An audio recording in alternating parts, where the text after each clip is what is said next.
Okay. uh, जिंदाबाद सभी को। Good afternoon. Thank you for joining us. मेरा नाम सोनाक्षी है और मैं जेंडर एट वर्क इंडिया संस्था के साथ लीड प्रोग्राम्स के तरह काम करती हूँ। बैंगलोर में बेस्ड हूँ। आप सबका इस चर्चा से जुड़ने का बहुत बहुत शुक्रिया। आज हम धार्मिक पहचान और नारीवादी आंदोलन, rethinking Muslim identity and feminist leadership के ऊपर एक चर्चा करने के लिए इकट्ठा हुए हैं। Gender at work India feminist leadership से के काम से काफी सालों से जुड़ी हुई है संस्था के तौर पर।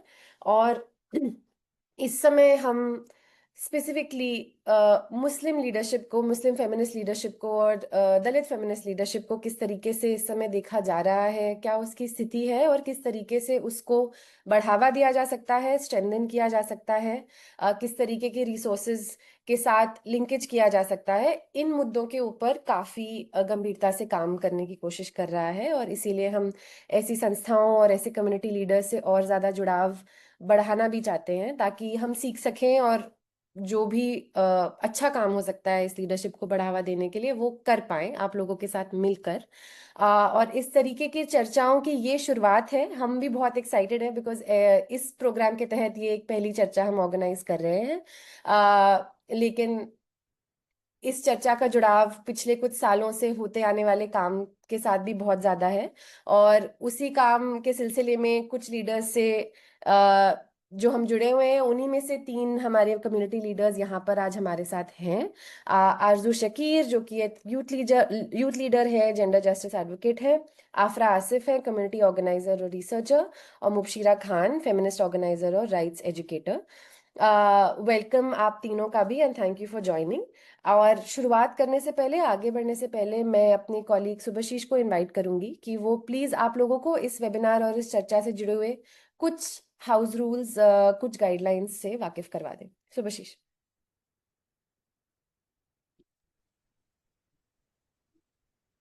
नमस्ते सभी को और thank you so much for joining this webinar today. हमें बहुत खुशी है कि आप सब यहाँ हैं इस इम्पोर्टेंट कॉन्वर्सेशन का हिस्सा बनने के लिए। मैं अपना स्क्रीन शेयर करूंगा थोड़ी देर के लिए so I can explain the house rules.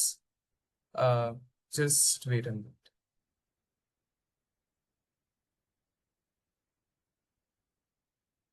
तो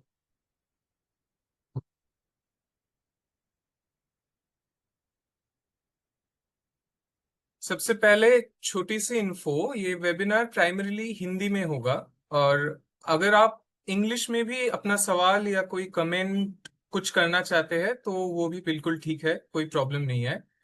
आ, मैं थोड़ी देर में हमारे जो तीनों स्पीकर्स हैं उनका एक छोटा सा इंट्रोडक्शन, एक बायो नोट चैट में शेयर कर रहा हूँ, तो आप उसे देख सकते हैं, उसे रेफर कर सकते हैं। और कुछ छोटी छोटी रूल मैं एक्सप्लेन करना चाहता हूँ। सबसे पहले सबके सबसे ये रिक्वेस्ट है कि एक दूसरे की ओपिनियंस का प्लीज रिस्पेक्ट करिए और हम चाहते हैं कि ये एक सेफ और सपोर्टिव स्पेस बने रहे। अगर आपको किसी बात पर सवाल या अपनी कोई कमेंट करना हो तो प्लीज जूम चैट ऑप्शन का यूज कीजिए और आप वो एवरीवन और पैनलिस्ट और होस्ट आप जैसे चाहे वैसे सेटिंग कर सकते हैं कि depending on who you want the comment to be seen to.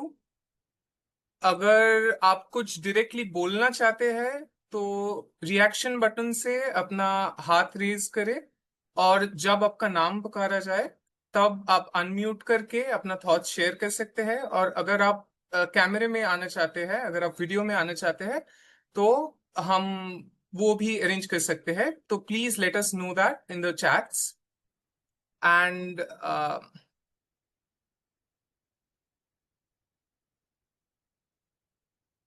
Webinar के कुछ फोटोज या वीडियोस बिना परमिशन के प्लीज ना ले, कुछ शेयर मत कीजिए। आ, जो भी आप कहेंगे, अगर आप नहीं चाहते हैं कि आपका नाम से वो बात कोट हो तो हम उसका पूरा मर्यादा देंगे और आपकी प्राइवेसी का पूरा इज्जत करी जाएगी। और अगर आपके पास कोई क्वेश्चंस है तो मैंने बताया प्लीज चैट में मेंशन कीजिए। और आपका कोई प्रॉब्लम हो रहा है, आपका कोई टेक्निकल डिफिकल्टी आ रही है इस वेबिनार को दिखने में, सुनने में, और कुछ चैट को यूज करने में, कुछ फैसिलिटीज को यूज करने में, प्लीज आप मेंशन कीजिए। चैट यूज करने में कोई प्रॉब्लम, कोई दिक्कत नहीं होनी चाहिए, तो आप चैट में प्लीज मेंशन कीजिए। तो हम जरूर उसका नोटिस करेंगे और रिजॉल्व करने की कोशिश करेंगे। And with that, I don't have much to say. I would just ask Sonakshi to take this conversation forward, and I would stop sharing. Thank you. Thanks a lot, Subhashish. And without taking much more time, I am going to get into our discussion. अपनी आज की शुरुआत हम कर देते हैं discussion की। तो जैसा कि मैंने बोला, तीन हमारे जो कम्युनिटी लीडर्स हमारे काम से काफ़ी टाइम से जुड़े हुए हैं, अपनी अपने कैपेसिटी में भी वो काफ़ी अकॉम्प्लिश रिसर्चर्स हैं, लीडर्स हैं, कम्युनिटी मूवमेंट के काम से जुड़े हुए हैं, वो आज हमारे साथ चर्चा में शामिल हैं। मुबशिरा सहारनपुर उत्तर प्रदेश के हरपाली गांव से हैं और फेमिनिस्ट मंच की सह संस्थापक हैं। वह मुस्लिम और दलित समुदायों के साथ महिलाओं के अधिकार, ड्रॉप आउट रेट से जुड़े हुए इशू पे, महिलाओं की शिक्षा और धर्म, जाति व जेंडर पर आधारित हिंसा के मुद्दों पर काम करती हैं, ताकि महिलाएं अन्याय के खिलाफ आवाज उठा सकें और गरिमा व अभिव्यक्ति की आज़ादी के साथ जीवन जी सकें। आरजू शकीर ने 14 साल की उम्र से वॉलंटियरिंग शुरू की और भारत के दूर दराज हिस्सों में ज़मीनी संगठनों के साथ काम किया। वह युवाओं के नेतृत्व, जेंडर अधिकार और संवेदनशीलता पर विभिन्न रचनात्मक तरीकों जैसे नुक्कड़ नाटक, कठपुतली के जरिए काम करती हैं। उनका सपना है ऐसा समाज जहां वर्ग, जाति, नस्ल और धर्म की कोई सीमाएं ना हो और हर व्यक्ति बेखौफ जी सके। आफरा आसिफ नालसा यूनिवर्सिटी हैदराबाद हैदराबाद से कानून की पढ़ाई कर चुकी हैं। शिक्षा, नेतृत्व और न्याय के विषयों में रुचि रखने वाली आफरा एक उभरती हुई सामुदायिक आयोजक और शोधकर्ता है। इस्लामी मूल्यों और नारीवाद दृष्टिकोण से सामाजिक न्याय, समुदाय निर्माण और साझा विकास के लिए काम करती हैं। आफरा हमारे साथ तब से जुड़ी हुई हैं जब वो छात्रा थीं और अब वो पढ़ाई खत्म करके काम करने की ओर बढ़ चुकी हैं, तो वो भी एक जर्नी रही है। वेलकम आप तीनों का। और अब मैं सवालों के ऊपर जाती हूँ। आप तीनों से यही सवाल है कि मुस्लिम नारीवादी नेतृत्व का या मुस्लिम फेमिनिस्ट लीडरशिप का आप सभी के लिए अपने अपने तरीके से क्या मतलब है? ये फ्रेमिंग या ये फ्रेज और इस पे चर्चा करना क्यों महत्वपूर्ण है, और हम यहाँ पे आपके हिसाब से इस चर्चा के लिए क्यों इकट्ठा हुए हैं? अगर उस पे आप लोग अपने रिफ्लेक्शंस के साथ शुरुआत करना चाहें।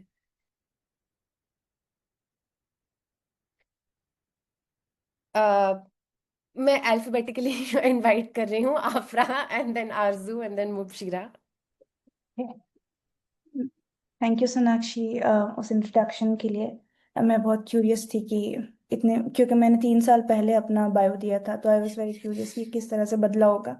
बट यस, तो आपका सवाल जो मुस्लिम नारीवाद नेतृत्व का क्या मतलब है, मैं थोड़ा सा पीछे हटके नारीवाद नेतृत्व की बात करूंगी या नारीवाद की बात करूंगी।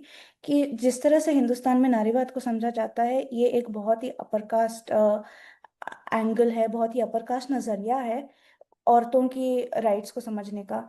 और उस नजरिए से बहुत गिनी चुनी मुद्दे उठ के आते हैं और बहुत गिनी चुनी प्रायोरिटीज सेट होती है। एंड द वे ये किस तरह से काम करता है कि जो कानून बनते हैं, जो नीतियां बनती हैं, उसमें भी आपको वही प्रायोरिटीज, सॉरी, प्रतिनिधियां उभर के आती है।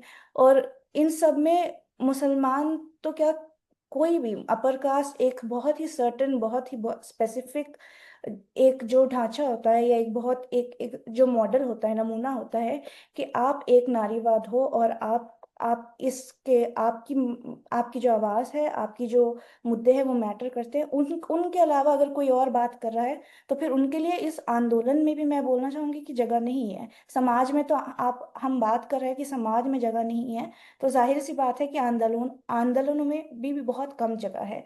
और फिर वहां से और भी जाहिर सी बात है कि नेतृत्व में और भी कम बात है। तो जब हम एकेडमिक स्पेसेस में फेमिनिज्म की बात करते हैं, नारीवाद की बात करते हैं, तो हम नहीं बोलते हैं कि फेमिनिज्म, हम नहीं बोलते एक फेमिनिज्म, हम बोलते हैं अनेक फेमिनिज्म्स, अनेक नारीवाद, बहुत सारे आंदोलन एक साथ। तो इसलिए क्योंकि एक एक जो ढांचा है वो सबकी अनुभवों को कैप्चर नहीं कर सकता है, सबको नहीं पकड़ सकता है। जिस जिस तरह से अलग अलग समुदाय से हम लोग आते हैं, जैसे इस वेबिनार में मैं हूँ, आरजू है, मुबशरा है, पर हम तीनों का काम भी इतना अलग है एक दूसरे से कि इस एक पैनल को भी उस वहां तक पकड़ना मुश्किल हो जाएगा। तो जैसे नारीवाद की जब हम बात करते हैं, नेतृत्व की बात करते हैं और इन स्पेसेस की बात करते हैं, और एक पूरा प्रोसेस जब हम मुस्लिम नारीवाद नेतृत्व की बात करते हैं, तो किस हद तक ये उस मेन स्ट्रीम ढांचे को तोड़ता है, चैलेंज करता है, और हमारी रोजमर्रा की जो फेमिनिज्म है उसको स्पॉटलाइट करता है ना। ऐसा नहीं होना चाहिए कि हम जो रोजमर्रा में जी रहे हैं वो एक फेमिनिज्म चल रहा है, और बैकग्राउंड में जब हम काम करने जा रहे हैं और आंदोलन की स्पेस में जा रहे हैं तो कोई और ही फेमिनिज्म है, उसकी कोई और ही भाषा है। तो उस उन दोनों में जो मेल होना चाहिए, आई थिंक उसकी वजह से मुस्लिम फेमिनिस्ट लीडरशिप जो हम बात करें वो काफी ज्यादा जरूरी बन जाती है मेरे लिए। थैंक यू अफरा। और फेमिनिज्म की बजाय फेमिनिज्म्स की जो आपने बात करी, that is a important anchor to keep. Arzoo. Thank you Sonakshi and thank you Afra. मैं आफरा की काफी सारी बातों से रिलेट करती हूँ, क्योंकि एक जो फेमिनिज्म की समझ है वो ही बहुत बार अलग होती है। मतलब आप एक है जब आप बड़े स्पेसेस में, या मान लीजिए कि कैपिटल में जब बैठ के बात कर रहे हैं, तो वहां पे फेमिनिज्म एक बहुत अलग तरीके से दिखता है। लेकिन आप जैसे ही ग्राउंड में आते हैं, अलग ऐसी कम्युनिटी में आते हैं जो ऑलरेडी बहुत सालों से कटी हुई है, बहुत पीछे है, वहां पे फेमिनिज्म का नजरिया बहुत बदल जाता है। और मुस्लिम फेमिनिज्म की अगर बात करें तो हमेशा एक नजरिया होता है कि मुस्लिम महिलाएं हैं तो एक जैसे इश्यूज है, जो हम पहले भी हमने इस पे काफी बात की है कि हिजाब का मुद्दा है, बुर्का का मुद्दा है, लेकिन हम भी उस लार्जर इकोसिस्टम का हिस्सा है जहाँ पे चीजें हमें भी इफेक्ट करती है, राइट। तो हमारे मुद्दे भी बहुत अलग है बाकी चीजों से। एंड मैं बहुत इस बात से अग्री करती हूँ कि जो मेन स्ट्रीम डिस्कोर्स है फेमिनिज्म का, उसमें भी अगर आप देखें तो बहुत कम महिलाएं हैं या इवन यंग वॉइसेस हैं जो मुस्लिम कम्युनिटी से निकल के आते हैं, क्योंकि एक एक बहुत टसल है, एक बहुत लंबी लड़ाई है इवन विद इन स्पेसेस अपने स्पेस बनाने की। तो वो बहुत, जब आप उसको मतलब साइलोज में आप देख सकते हैं कि ग्राउंड लेवल पे अलग अलग चीजें चल रही हैं, लेकिन उसको कैसे जोड़ा जाए और उन मुद्दों को भी कैसे बड़े लार्जर मुद्दों में शामिल किया जाए, क्योंकि वो वन ऑफ द अप्रोच नहीं हो सकता है डेफिनेटली, राइट।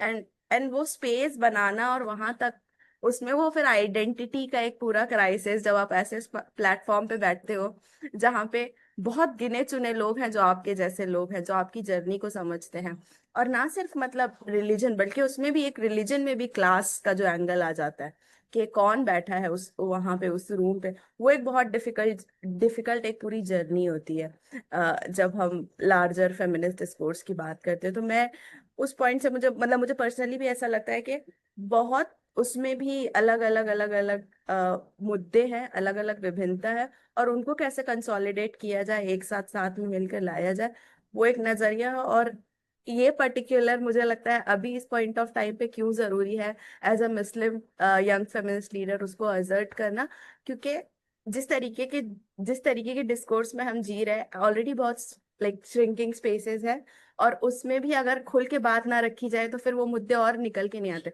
फिर वो सबका मुद्दा दिखने लगता है। लेकिन एक्चुअली में आप देखें तो लड़ाइयाँ बहुत अलग अलग है। तो कैसे उन मुद्दों को साथ में जोड़ा जाए और लार्जर डिस्कोर्स का हिस्सा बनाया जाए, वो मुझे लगता है एक मतलब जो मेरी समझ बनती है या मैं जिस तरीके से देखती हूँ। राइट। थैंक यू आरजू। और वो आप जो उसमें नुआंस ऐड कर रहे हैं कि हाँ, with in the same community भी एक क्लास अलग है और सबके मुद्दे अलग हैं, वो भी एक बहुत इंपॉर्टेंट एंकर है। Mubashira. Thank you Sonakshi. Thank you.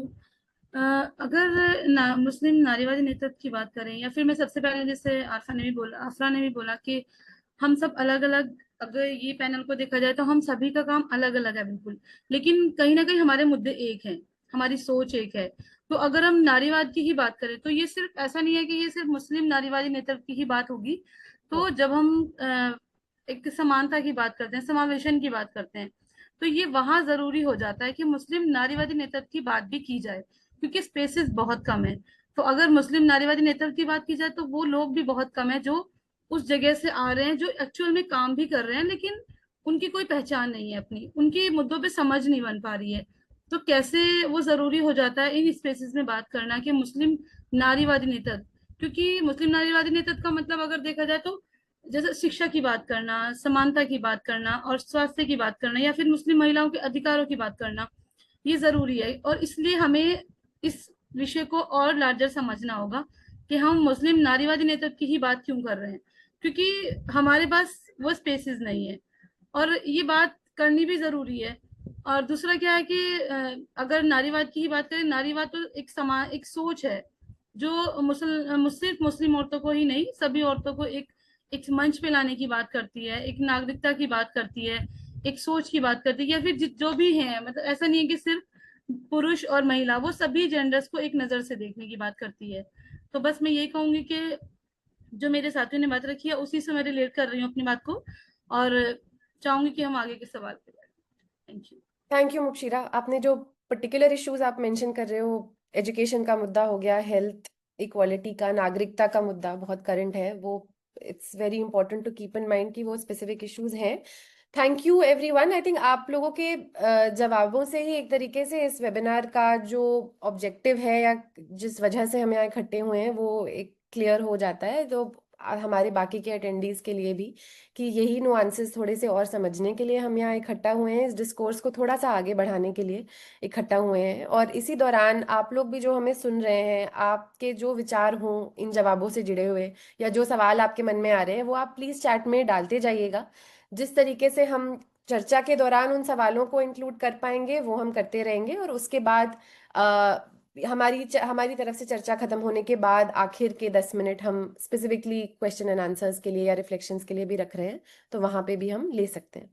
अगले सवाल की तरफ मैं बढ़ रही हूँ, जो जुड़ा हुआ ही सवाल है कि आप इस मूवमेंट के काम से या फिर नारीवादी नेतृत्व के मूवमेंट से कैसे जुड़े, और वर्तमान में इस समय आपका कम्युनिटी लीडरशिप और मूवमेंट से क्या जुड़ाव है, आप किस तरीके के काम पे या मुद्दे पे फोकस करते हैं, आपका क्या जुड़ाव है इस मूवमेंट से।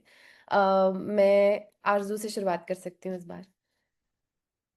अ, जुड़ाव कैसे हुआ, ये इंटरेस्टिंग सवाल है, क्योंकि जब जुड़े थे तो नारीवाद नेतृत्व के नजरिए से नहीं जुड़े थे, एज अ यंग पर्सन जुड़े थे, क्योंकि समाज में कुछ सामाजिक मुद्दे दिखते थे और एक जगह चाहिए थी, क्योंकि जो एक फॉर्मल एजुकेशन सिस्टम है उसमें कहीं ना कहीं खुद को फिट नहीं देख पा रहे थे।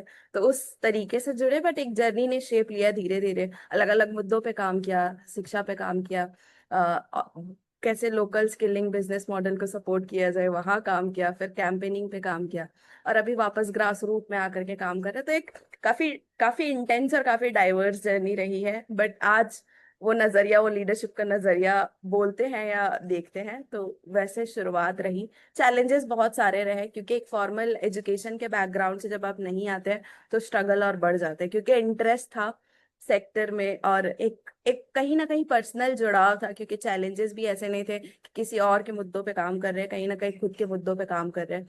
तो वो जर्नी बहुत बदल जाती है जब आप उस नजरिए से इन स्पेसेस में एंटर करते हैं। और फिर एक कंपटीशन भी है जो बहुत अनसेट कंपटीशन है, जिसपे लोग बहुत बार बातें नहीं करते हैं। तो वहां पे सस्टेन करना खुद को, और वो नजरिया, वो लेंस और वो डेडिकेशन रखना, वो थोड़ा कई बार डिमोटिवेटिंग भी हो जाता था कि अच्छा, हमने ही क्यों जिम्मेदारी ली है कि पूरे सभी चीजें हमें बदलनी है। क्योंकि एक जज्बा होता है जब आप बहुत यंग होते हैं कि पूरी दुनिया हम ही बदलेंगे, तो वहां वहां से यहाँ तक ये रियलाइज होना कि जिन स्पेसेस में है उन स्पेसेस में उन लोगों के साथ कैसे काम कर सकते हैं, वो एक बहुत बड़ी बात है। जरूरी नहीं है कि हर बार वो नेशनल हो या ग्लोबल हो, कई बार आप एक एक पंचायत, एक गांव, एक पर्टिकुलर डिस्ट्रिक्ट भी हो सकता है। वो तो वो समझ बनी एक जर्नी के साथ। अभी अगर मैं देखती हूँ कि मैं कहाँ पे हूँ, तो अभी मैं बहुत बहुत क्लोजली मैं एक पर्टिकुलर ग्रास रूट कम्युनिटी के साथ काम कर रही हूँ, और उसके साथ साथ जो लार्जर डिस्कोर्स है, चाहे वो लीडरशिप का हो, चाहे वो फेमिनिस्ट लीडरशिप का हो, तो उसके साथ भी जुड़ी हुई हूँ। जैसे जेंडर एट वर्क में जब FLL की जर्नी हुई तो वहां से एक जुड़ाव बना, तो कैसे नेशनल और ग्लोबल एडवोकेसी स्पेसेस में जुड़ा जाए। उसके साथ साथ फेमिनिस्ट मंच के द्वारा जुड़े, तो बाकी और जो कलेक्टिव्स हैं, एक समझ बनी, एक वो रास्ता दिखा के क्या हो सकते हैं, जहाँ पे दोनों चीजें हो, एक तो खुद की भी कैपेसिटी बिल्डिंग हो, और दूसरा दूसरा साथ में आप उन उन एडवोकेसी स्पेसेस में भी इक्वल हिस्सा लो। तो ये एक जर्नी है, तो यहाँ तक रहे हैं, तो यस। थैंक यू आरजू। आफरा। थैंक यू आरजू। मैं भी उस पर थोड़ा सा जोड़ना चाहूँगी जो आपने बोला कि जब हम काम करने लगते हैं बहुत छोटी उम्र से, तो ये एक बात रहती है ध्यान में कि हम अपने खुद के मुद्दों पे काम कर रहे हैं। ऐसा नहीं है कि हम बहुत दूर जाके काम कर उस विषय में, मतलब उस कॉन्टेक्स्ट में मुझे बहुत मुश्किल लगता है सोचना कि कब काम करना शुरू किया, किस तरह से ये जर्नी बनी है। क्योंकि पितृसत्ता तो हमेशा बैकग्राउंड में चलती रहती है और फिर उसका रेजिस्टेंस भी ऑटोमेटिकली चलता रहता है। तो it's very hard to pinpoint और बोलना कि हाँ ये मुझे मिला था और यहाँ से मैंने शुरू किया। तो वो तो, एंड आई थिंक ये एक बहुत ही मतलब अलग किस्म का एक अरेंजमेंट है जिसमें हमारे काम और हमारी जिंदगी इतनी करीब करीब चलती है कि जो जिंदगी में हो रहा है वो काम में हो रहा है, और जो जिंदगी का गुस्सा है वो सारा काम की तरफ निकल रहा है। घर वालों ने कुछ बोला जाके वो काम में बदलाव आ रहा है। एंड इट्स वेरी बहुत ही अलग तरीके से वो काम हो रहा है इन दैट सेंस। तो हाँ, ये तो बहुत मुश्किल है समझना कि काम शुरू कहाँ से हुआ, पर काम चल कैसे रहा है। कि बहुत अलग तरह के मूवमेंट्स है, जैसे आपने याद दिलाया सोनाक्षी की जेंडर एट वर्क के साथ, तो मैं कॉलेज से जुड़ी हूँ। एंड ऑल ऑफ दैट जो कॉलेज के काम में फीड कर रहा था, और फिर उसके बाद जाके आउट इन द वर्ल्ड दूसरी सारी मूवमेंट्स के साथ, टेक्नोलॉजी के साथ, विकलांगता के साथ, लेबर के साथ जब काम कर रहा है, तो ये सारे नारीवाद मुद्दे उन सब पे बहुत ही ज़्यादा हावी होते हैं और उन सबको बहुत ज़्यादा शेप करते हैं। तो उस तरीके से काम काफ़ी ज़्यादा, आई थिंक, नारीवाद के साथ काम करने, नारीवादी मुद्दों के साथ काम करने का, या नारीवादी नजरिए के साथ काम करने का, या एक जो नेतृत्व को हम बोलते हैं, वो जो जो हम मतलब अब्जॉर्ब कर लेते हैं ना कि ये प्रिंसिपल्स हैं, हम ऐसे काम करेंगे और अपने आप को इस तरीके से लीड करेंगे। ना ना ये कि कॉर्पोरेट जो आजकल लीडरशिप चल रही है कि ये लीडरशिप आप क्या कैसे अप्लाई करेंगे, बट ये कि हम अपने आप को जैसे समझते हैं एज लीडर्स, तो हम कहाँ लेके जाते हैं अपने काम में। तो फैक्ट ये है कि मतलब ये काफ़ी फ्लेक्सिबल सी एक वर्किंग अरेंजमेंट है, काफ़ी फ्लेक्सिबल सा एक फैलाव है जो हम हर जगह लेके जाते हैं। तो मैं तो एडवोकेसी उसका एक पहलू है, रिसर्च उसका एक पहलू है, समुदाय के साथ काम करना एक पहलू है। बट मैंने अब तक एक इंसान को नहीं देखा जो सिर्फ एक पहलू पे काम कर सकता है। सो there's दैट। मुबशरा प्लीज। आफरा, मैं भी मुझे नहीं पता कि कब, अगर नेतृत्व की बात करें तो कैसे ये मेरी खुद की लड़ाई से कम्युनिटी तक पहुंची। पता ही नहीं चला कि 10 साल कैसे, मतलब स्टार्टिंग कहाँ से हुई थी कि खुद की एडवोकेसी कि एक लड़ाई थी अपने समाज से, अपने उस पीछे सत्तात्मक सोच से कि लड़कियों को भी मौका मिलना चाहिए, और एजुकेशन से ये लड़ाई शुरू हुई थी। और लगता था कि ये बहुत जरूरी है, और फिर ये खुद से लड़ाई कम्युनिटी की उन लड़कियों तक लड़ाई पहुंच गई जिनके लिए ये जरूरी था कि कोई तो आए जो मतलब हमारे लिए बात करे। और फिर मुझे लगने लगा कि सिर्फ एजुकेशन तक ही बात नहीं रहेगी कि हम लड़की ड्रॉप आउट लड़कियों को पढ़ा रहे हैं। रिसेंटली मैं अभी कम्युनिटी में हम लोग ड्रॉप आउट लड़कियों को पढ़ाते हैं, और मुस्लिम और दलित कम्युनिटी के साथ में महिलाओं को उनके अधिकारों के बारे में बताना, हिंसा के बारे में बताना, उनको अवेयर करना, उनके वो कैसे उन चीजों से बच सकती हैं जो उनको नुकसान पहुंचा रही हैं, वो उस पर पहुंच बनाना, वो हम काम करते हैं। लेकिन वहां तक पहुंच कैसे बनी वो मुझे नहीं पता। कि मुझे लगा था कि एजुकेशन ही काफी है, पर जब धीरे धीरे इन चीजों में निकले और अलग अलग फेलोशिप से काम किया, वहाँ राइट की बात सुनी, वहाँ कैसे पता चला कि एक मोमेंट्स कैसे शुरू होते हैं। और फिर वो मोमेंट्स हमारे कम्युनिटी से लेकर के लगता था कि यूएन वुमेन एक ऐसी जगह है जहाँ पे शायद सभी महिलाओं की आवाज सुनी जाती है, और वहां पे कुछ रणनीतियां बनती हैं और ये होता है, और एक बहुत बड़ा ग्रुप है। तो उसके बारे में बहुत सुनते थे, पर नहीं पता था कि हम लोगों को भी मौका मिलेगा और हम यहाँ तक अपनी बात रख पाएंगे। और ये मौके हम, मुझे लगता है कि जिस तरह से हमने फैमिलीज मंच से शुरुआत की, और फिर स्टार्टिंग जो जेंडर एट वर्क इंडिया से के प्रोजेक्ट से हुई मेरी, जो काउंटर बैकलैश पे जब मैंने काम किया 2 साल, तो वो एक मतलब एक रिफ्लेक्शन था मेरे उस, जो भी मैं काम कर रही थी, ये जो मेरा विजन था, जो मेरी सोच थी, जो मुझे यहाँ तक लेके आई। तो उन 2 साल में मैंने बहुत बहुत गहराई से मैंने मुस्लिम वुमेन सिटीजनशिप पे काम किया। उन महिलाओं को, उनकी बात सुनी, उनके लाइफ को देखा बहुत करीब से कि कैसे वो चीजों से इफेक्ट हो रही हैं। एक पूरा जो इन्वायरमेंट बन रहा है, पॉलिटिकल है या फिर एजुकेशन, लैक ऑफ एजुकेशन है, रिसोर्सेज नहीं है, तो वो कैसे उन सबका सबसे ज्यादा जो असर था ना मुस्लिम कम्युनिटी, वो महिलाओं पे पड़ रहा था।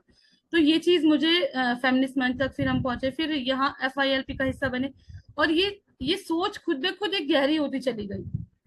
तो मुझे लग रहा था कि अभी रिसेंटली हम जो कर रहे हैं, तो ये एक पहुंच है हमारी, या फिर ये हमारे लिए कुछ रास्ते हमने बनाए, ये जो नेटवर्क हमारे साथ अभी काम कर रहे हैं, जिनके साथ हम जुड़े हुए हैं, तो ये रास्ते हैं हमारे लिए कि कैसे हम कम्युनिटी की उन महिलाओं तक वो चीजें, वो सोच, वो मजबूती ला पाए जो हम चाहते हैं, जो हमारा विजन है। बस। Thank you. Thank you Mubashira, and thank you to all three of you. I think एक वो बात तो आप लोग शायद सब कर ही रहे हैं कि इस तरीके के काम में और इस तरीके की लीडरशिप में इतना कोई फॉर्मल तो स्विच नहीं होता है कि अभी हम जी रहे हैं और अब हम लीडर बन गए। आई थिंक वो एक्सपीरियंसेस पहले आए और दैट कन्वर्टेड इनटू वर्क। और जो हमें सुन रहे हैं साथी, शायद वो लोग भी इस बात से रिलेट करेंगे, या फिर आप अगर कहीं और हैं अपनी कम्युनिटी लीडरशिप की जर्नी में, तो शायद आप इस बात से साझा कर पाएंगे। मैं अगले सवाल की तरफ बढ़ रही हूँ, और ये चर्चा भी समय समय पर आप तीनों लोगों ने ही कहीं ना कहीं करी ही है कि टोकनिस्टिक रिप्रेजेंटेशन की या टोकनिस्टिक पार्टिसिपेशन की जो हम बात करते हैं, यानी कि जिसको हम सांकेतिक इंक्लूजन कहते हैं, प्रतीकात्मक समावेशन, इस इसका मुद्दा क्या है कि कैसे मुस्लिम महिलाएं आमतौर पर सिर्फ मौजूद करवाए रहने के लिए या सिर्फ इनवाइट करने के लिए आमंत्रित होती हैं पॉलिसी स्पेसेस में या फेमिनिस्ट मूवमेंट के स्पेसेस में, लेकिन जब एक्चुअल सत्ता की बात आती है या निर्णय लेने के पावर की बात आती है, तब ऐसा लगता है कि फिर उन्हें फिर से बाहर रखा जाता है और ये एक्सपीरियंसेस सामने आते हैं। इस इससे जुड़े हुए, मतलब इस मुद्दे पर अगर आप लोग रिफ्लेक्ट करें और थोड़ा सा ये इस तरफ भी बढ़ाएं अपने रिफ्लेक्शंस को कि यहाँ पे ऐसा क्या पैटर्न है जो बदलने की जरूरत है, या फिर इसमें आपने क्या मुद्दा समझा है कि यहाँ पे क्या हो रहा है जो हमें चेंज करने की जरूरत है। अगर मैं मुबशिरा से शुरुआत करूं इस बार।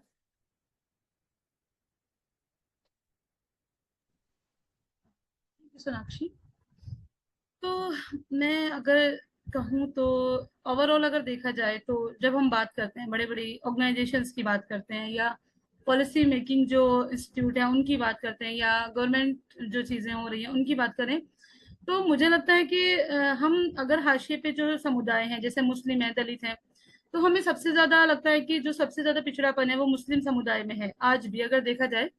क्योंकि कुछ बहुत सारी चीजें थी कि दलित समुदाय में काफी एजुकेशन के ग्राफ भी उनका बढ़ रहा है धीरे धीरे, और मुस्लिम समुदाय में अभी भी मुझे लगता है कि वो चीजें नहीं आ पा रही है जो होनी चाहिए थी। तो इसके लिए अगर कोई रीजन देखा जाए, तो स्पेसिफिक रीजन यही लगता है कि जो चीजें होनी चाहिए वो नहीं हो पा रही हैं। वो मोमेंट्स जो महिलाओं के लिए बनते हैं, जो पॉलिसीज बनती हैं, वो एक्चुअल में काम नहीं कर रही हैं। तो शायद ऐसा लगता है कि जो चीजें, जो एक्सेसिबिलिटी होनी चाहिए, जो रिसोर्सेज होने चाहिए, वो कम्युनिटी तक या तो पहुंच नहीं पा रहे हैं, या फिर उनके लिए बन नहीं रहे हैं। तो या फिर ऐसा हो सकता है कि जो चीजें, जो पॉलिसीज जो लोग बना रहे हैं, तो वहां तक कम्युनिटी के जो लोग हैं, जो कम्युनिटी लीडर्स हैं, ग्रास रूट से जो लोग आते हैं, उनकी पहुंच आसान नहीं है। वो वहां तक नहीं पहुंच पा रहे हैं, वो वहां तक नहीं पहुंच पा रहे हैं, इसलिए कम्युनिटी को वो सस्टेन नहीं कर पा रहे हैं। तो जरूरी है हमारे लिए कि हमें लगता है कि जब आपको लगता है कि कुछ पॉलिसीज बननी है या फिर कुछ एक बात रखने के लिए जरूरत है, तो शायद मुस्लिम महिलाओं के अधिकारों पे जो लोग काम कर रहे हैं, कम्युनिटी से जो आते हैं, ग्रास रूट से जो आते हैं, आप उनको ले जाते हैं, उनकी बातें सुनी जाती हैं, वो कुछ रिकमेंड भी करते हैं अपनी चीजें, तो उनपे फॉलो अप नहीं होता है। सिर्फ वो, अगर एक नजरिए से देखा जाए, तो वो फिर एक टोकन की तरह ही वो लगता है कि हमें इस्तेमाल किया जाता है। और सिर्फ ये कि आप मुस्लिम औरतें हैं, आपके अधिकारों की बात हो रही है, वहां पे आपको जरूर होना चाहिए। तो वहां पर होना भी सबसे पहले तो एक बहुत बड़ा चैलेंज है। दूसरा, अगर लोग वहां तक पहुंच भी जाते हैं, तो उनके लिए कुछ चीजें वो नहीं हो पाती जो होनी चाहिए। और कम्युनिटी में भी अगर हम देखें कि अगर कोई कम्युनिटी लीडर है, ग्रास रूट पे जो काम कर रहे हैं, वो अगर किसी स्पेसिस तक पहुंच भी बना पा रहे हैं, तो फिर वो रिसोर्सेज, वो एक्सेसिबिलिटी वो कम्युनिटी तक क्यों नहीं पहुंच रही है। तो जरूरी है कि ये जो मूवमेंट्स जो मुस्लिम औरतों के लिए बनाए जाते हैं, बहुत सारी ऑर्गेनाइजेशंस आती हैं, प्रोजेक्ट्स बनते हैं कि ये मुसलमान औरतों की हिंसा पे काम कर रहे हैं, कैपेसिटी बिल्डिंग पे काम कर रहे हैं, एजुकेशन पे, लेकिन वो कहीं ना कहीं बस प्रोजेक्ट तक ही सीमित रह जाते हैं। वो आगे तक क्यों नहीं बढ़ पाते हैं? वो ऐसी कौन सी प्रक्रियाएं हैं जिससे उनको आगे बढ़ाने पे क्यों नहीं बात होती है, कि सिर्फ वो प्रोजेक्ट तक ही बन के रह जाएंगे कि आपको जरूरत है औरतों को बुलाने की, मुसलमान औरतों को बुलाने की, आपने उनको बुलाया और बिठाया और बातें की और बस खत्म। तो मुझे लगता है कि जरूरत है कि अगर हम एक्चुअल में हमें मूवमेंट्स की हमें बात करनी है, ये फेमिनिस्ट मूवमेंट को अगर हमें आगे बढ़ाना है और ये मुस्लिम वुमेन राइट्स की बात करनी है, तो हमें कुछ तो चीजें बदलनी होंगी, कुछ तो पॉलिसीज बदलनी होंगी, कुछ तो स्ट्रेटजीज बदलनी होंगी, जिससे कि वो लोग भी वहां तक आ पाए, ये जो जो चीजें हम, जो बदलाव हम देखना चाहते हैं, वो बदलाव ला पाए। तो ये जरूरी है। सिर्फ ऐसे टोकनिज्म की तरफ हम लोग देखें, क्योंकि बहुत जगह होता भी ऐसा ही है और हुआ भी है। तो कि अगर हम लोग अपने ग्लोबल स्पेसिस की बात करें, कि हम कैसे, हमारी जो लोग हमें वहां तक पहुंचाते हैं, कि आप कम्युनिटी लीडर हो, आप ग्रास रूट पे काम कर रहे हो, एक मुस्लिम कम्युनिटी से भी आते हैं, ये बहुत बड़ा चैलेंज है मुस्लिम वुमेन के लिए। तो बहुत बड़ा चैलेंज है, क्योंकि मुझे लगता है कि अगर मैं खुद की आइडेंटिटी की बात करूं, तो सबसे पहले तो मैं एक मुस्लिम औरत, और दूसरा मैं खुद के अधिकारों की बात करने वाली औरत।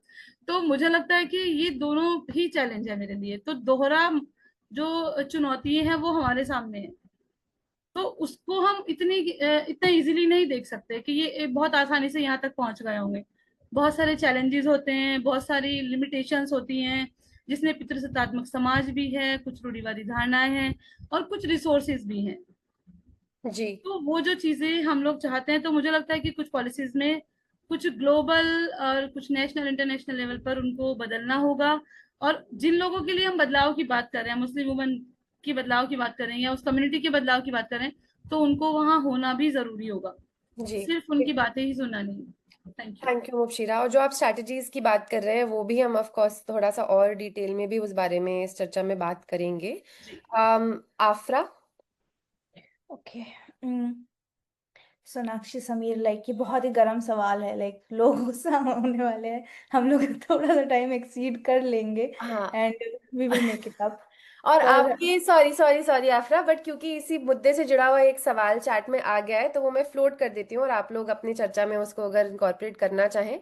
आयशा कुरैशी बोल रही हैं, adding to the question, how do Muslim leaders navigate the tension between representing their faith identity and being seen as token representatives in broader social justice or feminist spaces? Yeah, continue please. तो आप जैसे मान लीजिए कि आपको किसी ने किसी कमरे में बुलाया। पहली चीज, जब आपको आमंत्रण मिलता है तो आपको ये पता होता है कि ये कमरा मेरा नहीं है, किसी और का कमरा है और मैं जा रही हूँ। तो आप सोचते हो मैं किस कैपेसिटी में जा रही हूँ। अभी आप उस कमरे में जाके अगर आपको कुर्सी नहीं दी गई और सारे लोग कुर्सी पे बैठे हुए हैं और आप पीछे खड़े होके बस सुन रहे हैं, that is how a lot of, जैसे जो आजकल मुस्लिम महिलाएं जो इन सारी नारीवादी आंदोलन स्पेसेस में होती है, लीडरशिप वो होती है, नेतृत्व के नजरिए से आती है, वो काम करती है लीडरशिप वाला, पर वहां पे पहुंच के उस कमरे में उसकी सारी लीडरशिप उससे छीन ली जाती है। तो एक तो लीडरशिप गायब थोड़ी ना होती है, आपको बुलाया जा रहा है, जब मुबशिरा बोल रही है कि आपको बुलाया जा रहा है, इनवाइट किया जा रहा है एज लीडर्स, पर आप पहुंचते हो और आप सिर्फ एक बहुत ही ज्यादा पैसिव कमरे के पीछे खड़े होकर सुनने वाले इंसान बनते हो।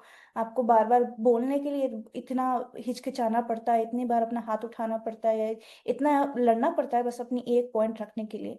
तो पहली चीज तो वो कमरा किसका है और हमको क्यों बुलाया गया है उस कमरे में, और सिर्फ सुनने के लिए बुलाया गया है तो क्या सुनने के लिए बुलाया गया है, सुन के क्या करना है ना। या अगर बोलने के लिए बुलाया गया है तो कभी ऐसे होता है कि आप किसी कमरे में पहुंच जाते हो और आपको स्क्रिप्ट पकड़ा दी जाती है और बोल दी जाती है कि चलो ये 4 लाइनें पढ़ दो। यूजुअली ये होता है कि आपको अगर कोई स्पेसिफिकली लोग ढूंढ ढूंढ के बुला रहे हैं, तो क्यों ढूंढ के बुला रहे हैं, क्योंकि आपकी और उनका पॉलिटिक्स और एजेंडा किसी तरीके से एक अलाइन होता है और उनको लगता है कि आप वो वही बोलेंगे जो उन्होंने आपके लिए प्लान करके रखा है। और जब आप वो इनकार करते हो अपनी स्पीच से, अपनी एक्टिविज्म से, अपनी एडवोकेसी से, अपनी मौजूदगी से, तो फिर वो आपको फिर से उस कमरे में दाखिल होने का मौका नहीं मिलेगा।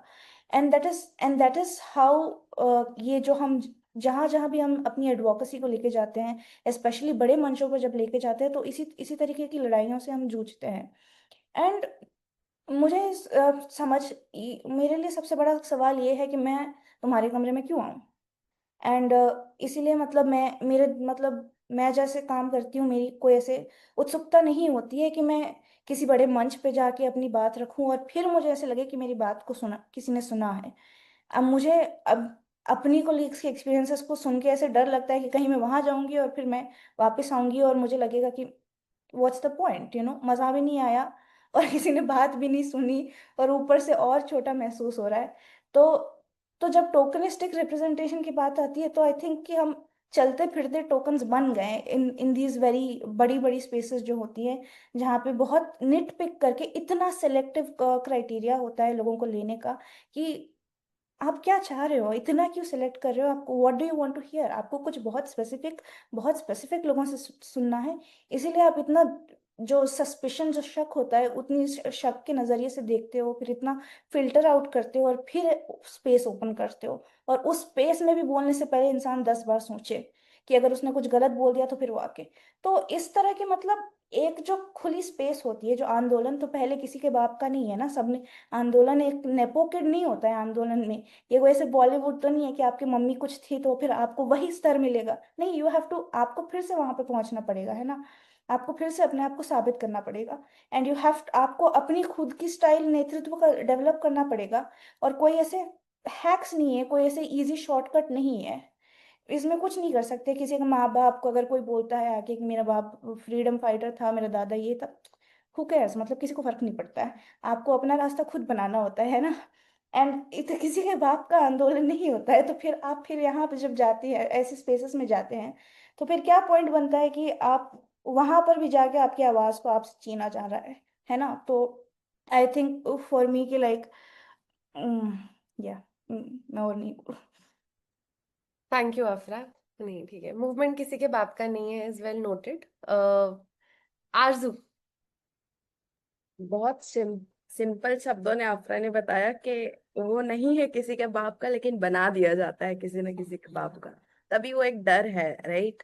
कि जो आफरा ने बोला वो एक बहुत बहुत लाजमी सी बात है कि इवन हम भी अपने आप को कहीं ना कहीं इन स्पेसेस में आकर के बोल रहे कि चाहे कम्युनिटी ऑर्गेनाइजर है, फेमिनिस्ट लीडर है या यंग फेमिनिस्ट लीडर है, हमने हमने वो बोझ तो अपने ऊपर ले ली है, लेकिन उन उस बोझ को लेने के बाद भी हम जब उन स्पेसेस में जा रहे हैं तो मतलब एटलीस्ट मेरा ये मानना है कि हम में से बहुत लोगों की स्थिति वही है, कि जिन स्पेसेस में भी हमें इनवाइट किया जाता है, या पहला बात है कि वो इनविटेशन बनाने के लिए भी खुद की पहचान बनानी पड़ती है कि आपको कोई क्यों बुलाए, आप कौन हो, आपने क्या किया है। तो एक बार हर बार बार जो आपको अपने आप को प्रूफ करना है, एटलीस्ट मैं एज अ यंग फेमिनिस्ट तो वो देखती हूँ अपनी अपनी जर्नी में, हर बार मुझे बताना पड़ता है कि मैं, इवन वो टोकनिक लाइक रिप्रेजेंटेशन भी है तो मेरे लिए वो क्यों जरूरी है। तो वो उसमें भी एक स्ट्रगल है, राइट। एंड जब फिर वहां पे बुला दिया जाता है तो फिर आप वन ऑफ द मेंबर है जो जो उस सीट को फिल करने जा रहे हैं। ऐसा नहीं है कि आप एक्चुअली वहां पे इक्वल पार्टिसिपेशन के लिए जा रहे हैं। तो ये एक बहुत बहुत बोलते हैं तर्क वाली बात है, लेकिन एक बहुत हकीकत वाली बात भी है जिसको लोग डिनाई नहीं कर सकते, क्योंकि ये परिस्थिति दिखती है। और हर उस स्तर पे देखिए आप, चाहे वो रीजनल लेवल पे चीजें हो रही हैं, नेशनल लेवल पे या ग्लोबल स्पेसेस में, तो वो एक चीज है। और बहुत बार जोफ्रा ने भी बोला कि हम बहुत बहुत बार उसको प्रूव करने के चक्कर में एक खुद के अंदर कॉन्फिडेंस कम हो जाता है। तो कई बार पार्टिसिपेट भी नहीं करना चाहते हैं, चाहे वो छोटी स्पेसेस हो चाहे वो बड़ी स्पेसेस हो, क्योंकि ये एक हकीकत है। जब हम बोलते हैं कि लीडरशिप की जर्नी बहुत आइसोलेटिंग जर्नी है, लेकिन वो आइसोलेशन बनता कहाँ से?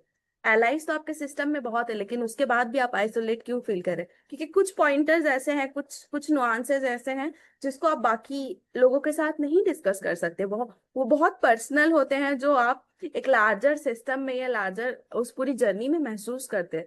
और उसके बाद फिर आप जब वहां तक किसी तरीके से किसी हसल के जरिए पहुंच गए, तो अब पहुंचने के बाद सवाल ये उठता है कि वहां पे हमारा रोल क्या है? क्या हम सुनने आए हैं, क्या हम बोलने आए हैं, क्या हम देखने आए हैं और देख लिया, बोल लिया, सुन लिया, उसके बाद चले गए, उसके बाद का क्या? तो वो भी एक बहुत बड़ा सवाल है। और मान लीजिए कि हमने, मतलब मैं पर्सनली अगर मैं अपने बारे में सोचूं, मैं बहुत बार सोचती हूँ कि अगर मैं मान लो मैंने मना कर दिया कि मैं नहीं जा रही हूँ इन स्पेसेस में, या मैं अटेम्प्ट नहीं करूंगी क्योंकि मैं थक गई हूँ, मतलब मैं क्यों करूँ ये मेहनत, एक काम करने के साथ साथ खुद को प्रूव करना, फिर इन स्पेसेस को एक्सेस करना। लेकिन फिर सवाल ये भी उठता है कि उस थकावट के बाद उस पूरी जो एक पूरा हैरेसमेंट है इमोशनल, उसके बाद अगर हम फिर भी एफर्ट ना डालेंगे तो वो फिर भी वही अपर कास्ट सवर्णा लोगों के पास ही जाने वाला है वो स्पेस। ये भी एक सच्चाई है। तो कई बार आप बोल सकते हैं कि ये तो एटलीस्ट मैं तो डिनाई नहीं कर सकती हूँ कि वो स्पेसेस रिप्रेजेंटेशन के टोकनिज्म के होते हैं, और उसमें भी अगर आप देखिए, आप क्यों चुना जाता है आपको, क्योंकि उनका कोई एक क्राइटेरिया होगा किसी हाशिए का जो कम पड़ गया है, तब फिर उन्हें याद आता है कि अच्छा चलो इनको बुला लेते हैं। हम कभी भी, एटलीस्ट मैंने अपनी जर्नी में देखा है, हम कभी भी फर्स्ट प्रायोरिटी नहीं है। हम हमेशा ऑल्टरनेट ऑप्शंस है कि चलो ठीक है ये नहीं हुआ है, या इनका अगर मान लीजिए रीजनल स्पेसेस में किसी ने मना कर दिया तो इनको बुला लो, ग्लोबल स्पेसेस में किसी का वीजा नहीं लगा है तो इनके पास अगर वीजा है तो इनको बुला लो। तो हम हमेशा ऑप्शंस है, हम कभी भी फर्स्ट प्रायोरिटी नहीं है। तो एटलीस्ट मुझे तो ये लगता है। राइट। नहीं, thank you Aarzoo, thank you for sharing that. वो भी आप जो कॉन्फ्लिक्ट मेंशन कर रहे हैं कि अगर अंदर पता भी है कि ये टोकनिस्टिक रिप्रेजेंटेशन है, फिर भी उस स्पेस का यूज करने का एक प्रेशर हो जाता है कि नहीं, अगर फिर भी हम इस टोकनिस्टिक स्पेस का यूज नहीं करेंगे तो वो भी चली जाएगी, और फिर उतने लिमिटेड रिसोर्सेज में भी इस तरीके के डिसीजंस और प्रेशर्स लेना एक और प्रेशर है। आपने क्योंकि ये बात छेड़ी है तो आई थिंक ये अच्छा समय है जो दूसरा एक रिलेटेड सवाल है जिस पे हम चर्चा कर रहे थे उसमें जाने के लिए। नार्जू, मैं आप ही को फिर से वो पूछ रही हूँ कि ये जो आपने बात ऑलरेडी स्टार्ट करी है कि इस तरीके के इंटर गवर्नमेंटल प्रोसेसेस जो हो गए, पॉलिसी स्पेसेस हो गए, यूएन के फोरम्स हो गए, या स्टेट या नेशनल लेवल पे भी जो स्पेसेस होते हैं, नीति क्षेत्रों की हम जो बात करते हैं, उसमें अगर आप थोड़ा और रिफ्लेक्ट करना चाहें, आपने काफी अच्छे से अब बताया है कि वहां पे क्या हो रहा है और क्या इश्यूज आ रहे हैं। आ, कैसे इस पहुंच को या इस समावेशन या रिप्रेजेंटेशन को थोड़ा सा और मीनिंगफुल बनाया जा सकता है? और अगर हम सहभागिता की बात करें और उसमें सत्ता से जुड़ा हुआ जो मुद्दा है, पावर से जुड़ा हुआ जो मुद्दा है, जो हम समझ रहे हैं कि नहीं है, पावर शेयरिंग तो नहीं है, पावर गिव अप करना भी नहीं है, आप अपने एक्सपीरियंस से और अभी जो आपने बात करी उसके बेसिस पे आप क्या सोचते हैं कि क्या ऐसा कुछ है जो बदलना चाहिए, या फिर क्या आपने होते हुए देखा है जो एक अच्छा प्रैक्टिस है जो आप शायद यहाँ पे शेयर करना चाहें कि हाँ, ये इस तरीके से अगर हम रिप्रेजेंटेशन को और लीडरशिप को देखें इन स्पेसेस में तो ये शायद एक सही शुरुआत हो सकती है, सही पाथवे हो सकता है। मुझे पर्सनली दो चीजें लगती है सोनाक्षी, दो चीजें तो डेफिनेटली होनी चाहिए। एक तो होना चाहिए कि आपका इंटेंशन, हम्म। अगर अगर इंटेंशन है, देखिए मतलब आप स्किल सेट लोगों का बिल्ड कर लेंगे, उस मतलब मेरा ये मानना है कि हम्म। अगर किसी भी व्यक्ति में वो इंटेंट है तो उसके स्किल सेट पे काम किया जा सकता है। हम्म। लेकिन जो जो जो ये या स्पेसेस बनाते हैं या जो ये अपॉर्चुनिटीज निकालते हैं, चाहे वो सीएसओ हो, चाहे वो फंडर ऑर्गेनाइजेशन हो, चाहे वो और मैं inter generation like inter governmental processes की अगर मैं स्पेसिफिकली बात करूँ, राइट, हम्म। उसके लिए बहुत बहुत ये जरूरी है कि आपका इंटेंट होना चाहिए कि हम एटलीस्ट ये इंश्योर करें कि उन स्पेसेस, उन लोगों को या उन मूवमेंट्स को उन स्पेसेस में जगह मिले जो एक्चुअली काम कर रहे हैं ग्रास रूट पे, जिनकी हम्म। पकड़ है, जिनकी समझ है, और जो पॉलिसी एडवोकेसी स्पेसेस में जाकर के अपने मुद्दों को रख सकते हैं। वो सिर्फ घूमने के लिए, अगर यूएन की एक सीएसडब्ल्यू की समिट हो रही है तो डेफिनेटली उनका एजेंडा घूमने जाना नहीं होगा।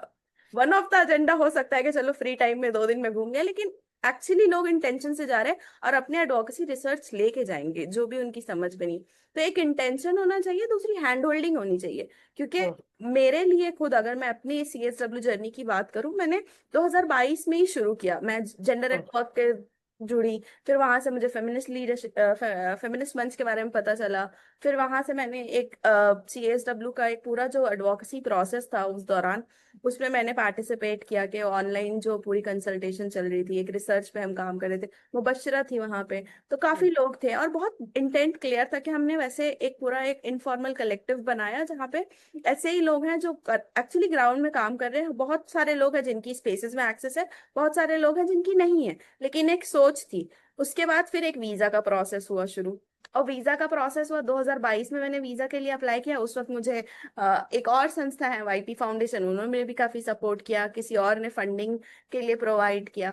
अब हम्म। वीजा के लिए मैंने 2022 में अप्लाई किया और वीजा का डेट मुझे मिला है 2024 का, और जाना मुझे 2023 में है। तो वो जो एक वो सिस्टमिक गैप है, और ये ऐसा नहीं है कि मेरे केस में हुआ, ये सबको पता है, ये होता है, बहुत इजी नहीं है यूएस का वीजा एक्सेस करना। तो अगर हमें पता है कि हम यंग लोगों को चाहे वो दलित कम्युनिटी से हो, ट्राइबल कम्युनिटी से हो, मुस्लिम कम्युनिटी से, अगर हम लेके जाना चाहते हैं तो आपको उनकी जर्नी 2 साल पहले शुरू करनी होगी। आपको उनकी जर्नी सीएसडब्ल्यू के 6 महीने पहले शुरू नहीं करनी होगी, क्योंकि वो आप बहुत इंटेंशनली, आपको पता है कि उनका नहीं होगा। एटलीस्ट मैं ये तो क्लेम कर सकती हूँ कि नहीं होगा। आप इमरजेंसी वीजा भी लगा लीजिए, कुछ लगा लीजिए, नहीं होता। हमने देखा CSW 69 के केसेस में, हमने अपने बहुत क्लोजली दोस्तों को देखा उनका वीजा रिजेक्शन होते हुए। तो एक हो गया वो, दूसरा हो गया कि वो जो इंटर उन स्पेसेस में, जो यूएन के स्पेसेस में जिस तरीके की भाषा का इस्तेमाल होता है। एक तो हम लोग बोलते हैं कि हकीकत बात है कि अपने स्पेसेस में जब काम करते हैं तो अंग्रेजी की भी पकड़ बनानी पड़ती है। उसमें फिर एक एकेडमिक लैंग्वेज आ जाता है, और फिर उसके बाद वहां जाने के बाद एक पूरा इस तरीके की पॉलिटिकल भाषा आ जाती है जिसको आप नहीं कैच कर सकते। बहुत बहुत ऐसे शब्द हैं जो, जहाँ पे वो पॉलिसीज बन रही हैं, जहाँ पे वो नेगोशिएशंस हो रहे हैं, जिन जिन रूम में वो कॉन्वर्सेशंस हो रहे हैं, एक तो वहां पे एंट्री बहुत मुश्किल है। और अगर आपने सही समय पे पास वास निकाल लिया, कुछ कर लिया और अंदर चले गए किसी तरीके से, उसके बाद आपको समझ ही में नहीं आ रहा है कि ये कॉन्वर्सेशंस हो क्या रहा है। तो वो जो लैंग्वेज की समझ है, वो एडवोकेसी लैंग्वेज की समझ है, वो भी इररिस्पेक्टिव ऑफ के वो यूथ या वो लोग वहां जा रहे हैं कि नहीं जा रहे हैं, वो समझ मुझे लगता है पैरेलल बिल्ड होनी चाहिए। भले ही अगर आप इन पर्सन किसी तरीके से नहीं भी जा पा रहे, तो एटलीस्ट आप ऑनलाइन प्रोसेसेस में शामिल हो, वहां पे अपने इनपुट्स डालें, एंड देन फिर आप धीरे धीरे वहां पे जाएं। दूसरी चीजें, मुझे लगता है ये एक सही समय है जहाँ पे बहुत सारे लोगों को अपने सीट को भी पास ऑन करने की जरूरत है, क्योंकि ये एक हकीकत है कि सीट की लड़ाई तो है। अ, बहुत लिमिटेड फंडिंग है यूएन स्पेसेस में जाने के लिए, एडवोकेसी स्पेसेस में जाने के लिए, और कुछ चुनिंदा लोग हैं जिनके पास एक्सेस है तो वो जाते हैं, और फिर वहां पे एक एक बहुत अनसेड, बोल सकते हैं कि झगड़ा है कि किसको फंडिंग मिलेगा, किसकी पहुंच किस तक है, कौन किसको जानता है, क्या आपके पास उतना रिसोर्सेज है। मतलब मुझे पता है, मैंने जब इस बार मैंने जब CSW के लिए किया, मुझे कहीं और से वीजा मिला, किसी और लोगों ने सपोर्ट किया, जेंडर एट वर्क ने मुझे पेपर का पूरा डॉक्यूमेंटेशन सपोर्ट किया। तो मैं एज अ आरजू अगर सिंगल अप्लाई करती तो शायद मैं इस साल भी नहीं जा पाती, उस 3-4 साल के कांस्टेंट एफर्ट के बाद भी। लेकिन अलग अलग संस्थाएं आई जिन्होंने मुझे एक वो पूरा माहौल दिया, राइट। और वहां जाने के बाद भी कुछ लीडर्स थे जिन्होंने पूरी वो एक पूरी मेरी जर्नी फैसिलिटेट करी। चाहे वो मतलब आप पहुंच तो गए, मतलब मैं जब पहले पहुंची, मैं बहुत ऑड फील, बहुत ओवरवेलमिंग जर्नी थी वो मेरे लिए। एक full room of white people, आप जहाँ पे जा रहे हो, जहाँ पे ऑलरेडी आप इतने अंडर कॉन्फिडेंस में हो कि क्या हो करने वाला है, क्या चीज होने वाली है, और फिर वहां जाके आपको ऐसी जनता दिख रही है जो, जिनको आप बहुत दूर दूर तक आपका कोई ताल्लुक नहीं है। तो उन स्पेसेस में अपनी स्पेस बनाना, जो हम जो बात कर रहे हैं पहले, और फिर वहां पे भी वही सारे लोग आपको देखने को मिलेंगे जो बैठ के पॉलिसीज या नीतिज बनाते हैं। वैसे लोग मिलेंगे ही नहीं, ग्रास रूट के लोग। एटलीस्ट मैंने तो बहुत कम ग्रास रूट के लोग देखे। इंडिया से भी अगर मैं बात करूं, बहुत मिनिमम ही लोग थे जो वहां जा रहे थे। लेकिन मेरे लिए थोड़ा सा इजी ये हो गया कि वहां पे आप थे और 2-3 और लोग थे जो अलग अलग कम्युनिटी से थे, तो एटलीस्ट और इवन मेरे कुछ दोस्त थे जिनको मैं पहले से जानती थी जो वहां जा रहे थे। तो मैं, मेरे पास वो पॉइंट था एज अ यंग पर्सन कि अगर मुझे रूम ढूंढना है तो मुझे किससे बात करनी है, मुझे वहां पे खाने के लिए कितना पैसा लगता है, कितने डॉलर्स लगते हैं, क्या मेरी फंडिंग सफिशिएंट है कि नहीं है, उसका कैलकुलेशन करने के लिए एक व्यक्ति थे। वहां पे रूम कैसे navigate, room in the sense कि कौन से रूम्स में कॉन्वर्सेशंस हो रहे हैं, कहाँ पे नेगोशिएशंस हो रहे हैं, कहाँ पे सिर्फ चर्चाएं हो रही है, कहाँ पे ऑफलाइन मीटिंग्स हो रही है जहाँ पे बहुत बार बहुत सारी चीजें डिस्कस होती है, उस चीज की जानकारी होना, उन स्पेसेस को एक्सेस करना, वैसे लोगों को मैंने रीच आउट करा। और फिर वहाँ उन उन कॉन्वर्सेशंस में भी कैसे आप फीड कर सकते हैं, क्या तरीका हो सकता है, कहाँ पे आप, कौन आपका एंट्री पॉइंट हो सकता है। तो वो स्पेसेस भी फिगर आउट करने पड़े, राइट। वो बनी बनाई चीज नहीं थी मेरे लिए। तो मुझे लगता है कि एक एक जो प्रैक्टिकल तरीका है, जो मुझे लगता है वो सभी जगहों पे होना चाहिए, कि किसी भी इरिस्पेक्टिव ऑफ के CSW हो रहा है, कि आपका जनरल असेंबली कॉन्फ्रेंस है, कि आपका बीजिंग कॉन्फ्रेंस है, वो हैंड होल्डिंग जर्नी या वो पूरी जो इकोसिस्टम जो हम क्रिएट करने की बात करते हैं, वो इवेंट या उस पर्टिकुलर इवेंट के 6 महीने पहले तो नहीं होनी चाहिए। वो लंबी होनी चाहिए। दूसरा, एक जो लास्ट पॉइंट जिसे मैं कंक्लूड करूंगी, कि ये वन ऑफ द इवेंट नहीं होना चाहिए, कि मैं अगर गई हूँ तो मेरे लिए वही मेरे जिंदगी का स्टैंप मार्क नहीं होना चाहिए कि आरजू ने एक बार CSW अटेंड किया है तो आरजू के लिए मैं एक्चुअली एडवोकेसी समझने, देखने और उसमें पार्ट लेने गई, तो मेरे लिए कैसे एक वो कांस्टेंट सपोर्ट सिस्टम हो। और मुझे लगता है ये पूरे इकोसिस्टम की जिम्मेदारी है, ये सिर्फ मेरी अकेले की जिम्मेदारी नहीं है, क्योंकि बहुत उसके बाद मेरी एक सोशल कैपिटल तो बढ़ी, राइट, इसको मैं एक्नॉलेज करती हूँ। लोग एटलीस्ट उस स्तर पे मुझे जान पाए। लेकिन वहां से आने के बाद भी एक हमारी कॉन्वर्सेशन हो रही थी कि क्या मतलब रिटर्न में, क्या ना हमारे पास रिसोर्स का एक्सेस है, ना हमारे पास उन स्पेसेस का एक्सेस है, मतलब हम वो पूरा लोकल टू ग्लोबल करके बैक टू जीरो हो गए। अब बात आती है कि आप एफर्ट करिए, भाई हम तो एफर्ट कर ही रहे, थोड़ा एफर्ट आप भी कर लीजिए।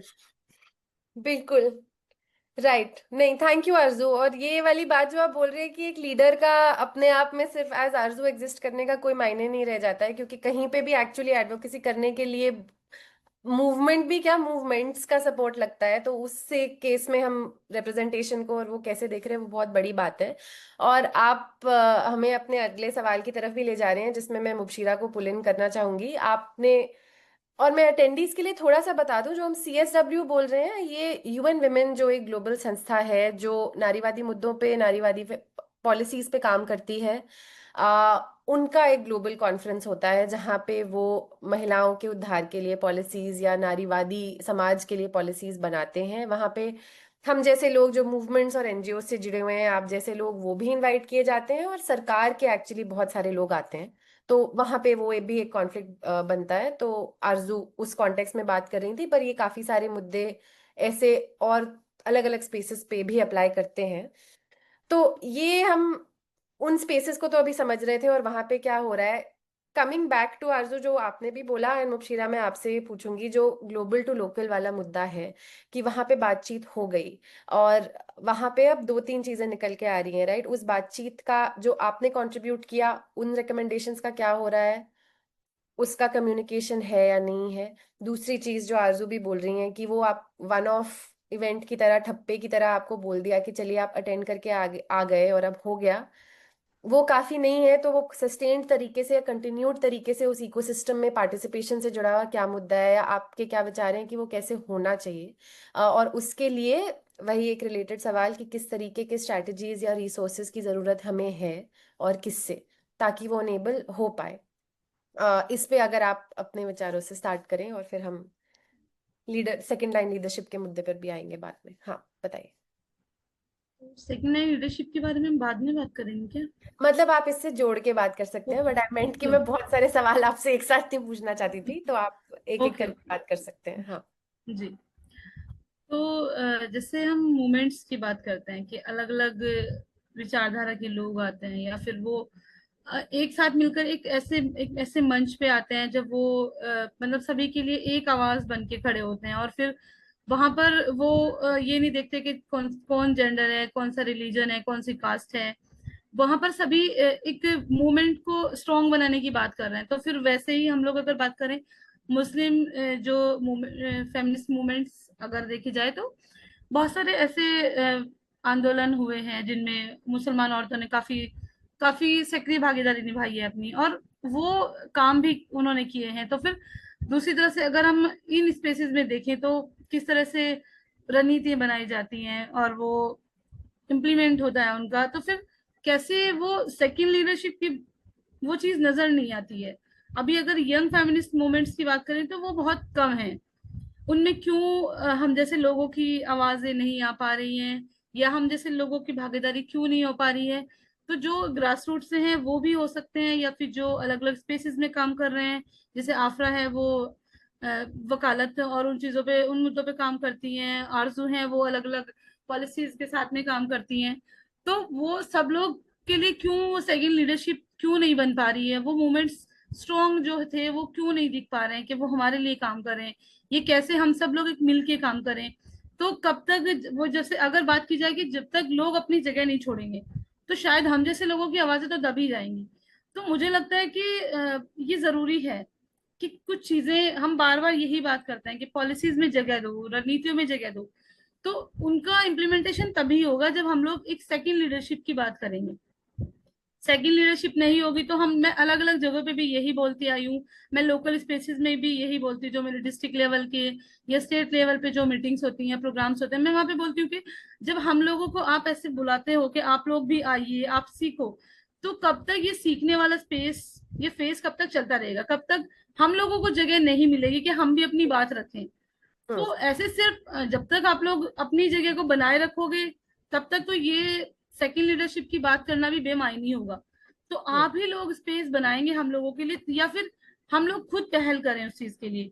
तो फिर हमें उस रणनीतियों में जगह दीजिए, हमें उन पॉलिसीज में जगह दीजिए जहां पर ये चीजें बन रही हैं, और ये स्पेस ऐसे हैं जो हम सभी के लिए, वहां तक हमारी पहुंच होनी जरूरी है। यानी कि कुछ स्पेसेस ऐसे हैं जहां पर हम लोग तो जा ही नहीं सकते हैं। अगर मैं as a grass root community leadership की बात करूं, तो बहुत सारी जगह ऐसी हैं कि वहां मैं पहुंच ही नहीं सकती हूँ। अगर यूएन की जो बहुत सारे प्रोग्राम्स होते हैं, ग्लोबल ग्लोबल लेवल पे होते हैं, तो वहां मेरी सबसे पहले तो लैंग्वेज का ही इशू है कि हमारे लिए वो हमारे लिए वो भाषा ही नहीं है जहाँ पे हम अपनी बात रख पाए, हम एक कंफर्टेबल वे में अपनी कम्युनिकेशन को जारी रख पाए।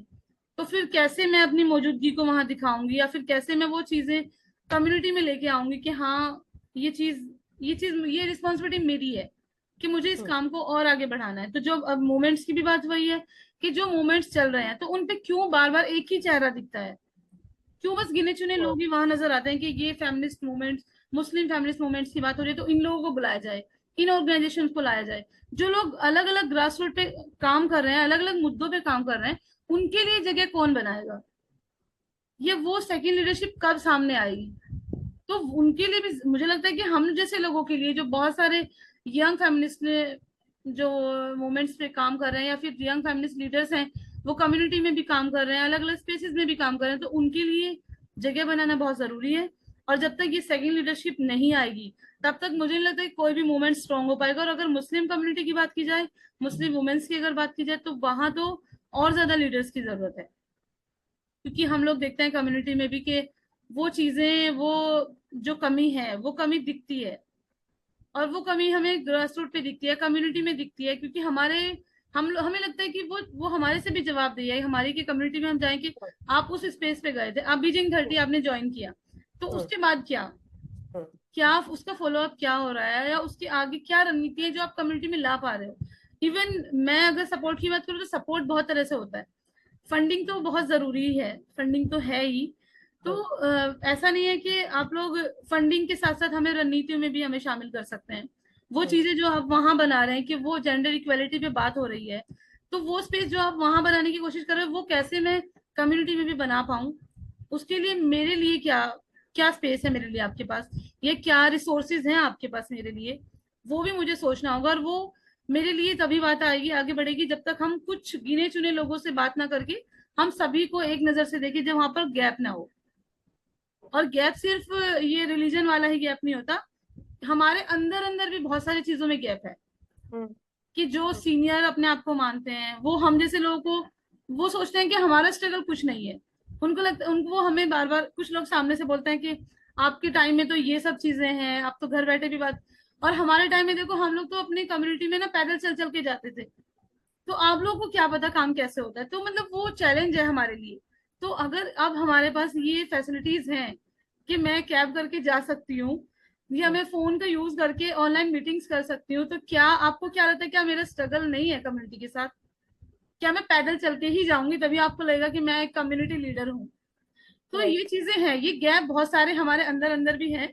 तो जब तक ये खत्म नहीं होंगे, ये कम नहीं होंगे, जब तब तक जेंडर इक्वालिटी की बात करना, या सिर्फ मूवमेंट्स की, फेमिनिस्ट मूवमेंट्स की बात करना भी, मुझे लगता है कि शायद बहुत पीछे रहेगी। और राइट। ये सेकंड लीडरशिप की बात जरूरी है, ये आनी चाहिए। और स्पेसेस की बात, जैसे आरजू ने बोला, तो ये मैंने भी फेस किया।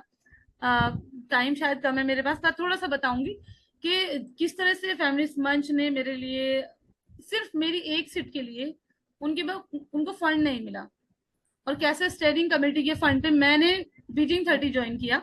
और वहां पर मैंने सिविल सोसाइटी के साथ मेरा एक डायलॉग था, तो लेकिन मेरी कुछ रिकमेंडेशंस थी जो मैंने वहां रखी। मैंने ऑर्गेनाइजेशन या कलेक्टिव की बात वहां नहीं रखी, मैं अपने मुद्दों को लेके वहां गई कि यूपी के लेवल पे जो मुसलमान औरतें, जो मुसलमान एक्टिविस्ट हैं, और जिस तरह का इन्वायरमेंट बन रहा है, तो वहां पर आपके पास क्या चीज है, क्या सिक्योरिटी आप हमें दे सकते हो कि हम वहां खुल के अपनी बात रख पाए और काम कर पाए? सिक्योरिटी है, क्या हमारे पास सेफ्टी टूल्स आपके पास है हमारे लिए, क्या रणनीति है, लेकिन उसका कोई फॉलो अप मुझे कहीं नजर नहीं आया। तो मेरे लिए वो भी लगता है कि क्या हम सिर्फ वहां जाके अपना बैठ जाएं और बस हमको ऐसा खुद को लेफ्ट आउट फील करें आने के बाद कि कोई हमारी बात सुन ही नहीं रहा है। तो फिर राइट। मुझे लगता है कि इतना ज्यादा स्ट्रगल करके इतने चैलेंजेस को फेस करके मेरे लिए वो एक सीट बना पाना, फिर उसका क्या फायदा हुआ, मतलब वो क्यों कलेक्टिव ने इतना मुश्किलें उठाई कि मुझे अपने फंड पे मुझे वहां भेजा गया, जब मेरी किसी रिकमेंडेशन पे कोई काम ही नहीं हो रहा है, कोई फॉलो अप ही नहीं हो रहा है। तो ये लगता है कि ये चीजें, ये गैप हैं बहुत सारे, इनको कम करना जरूरी है। और ये कम्युनिटी लेवल तक जब तक नहीं आएगा, हम जैसे लोगों की भागीदारी वहां नहीं होगी उन स्पेसिस पे, ग्लोबल स्पेसिस पे, तब तक बहुत सारी चीजें हैं जिनमें हम पीछे रहते जाएंगे।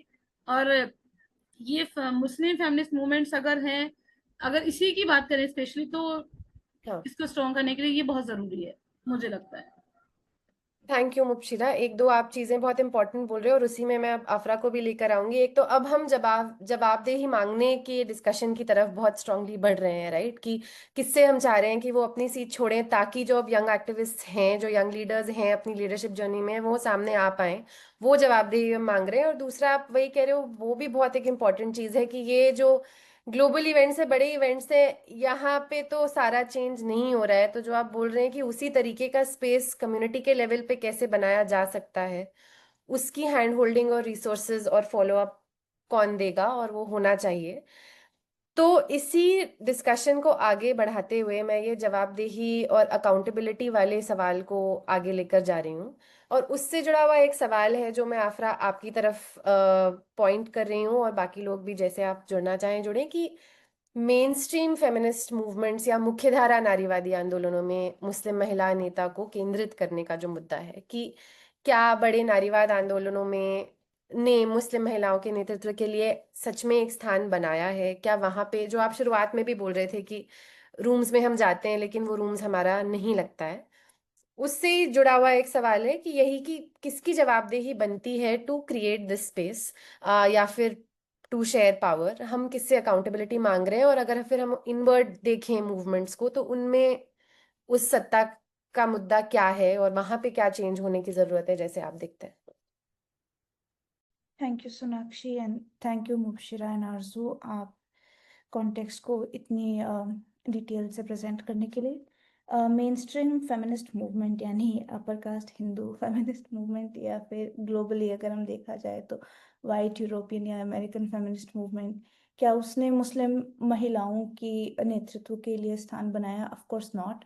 एंड हम जब जवाबदेही की बात करते हैं तो आई I मीन जैसे आप आरजू और मुबशिरा बात कर रहे थे तो मुझे लगा कि ये कितना गंभीर सिचुएशन है कि आप बोल रहे हैं किसी को कि आप कुर्सी खाली करो, बट दिल्ली दिल में सबको पता है कि जब तक ये इंसान मरेगा नहीं तब तक वो कुर्सी खाली नहीं होगी। कि there is no graceful way of handing power to the next generation.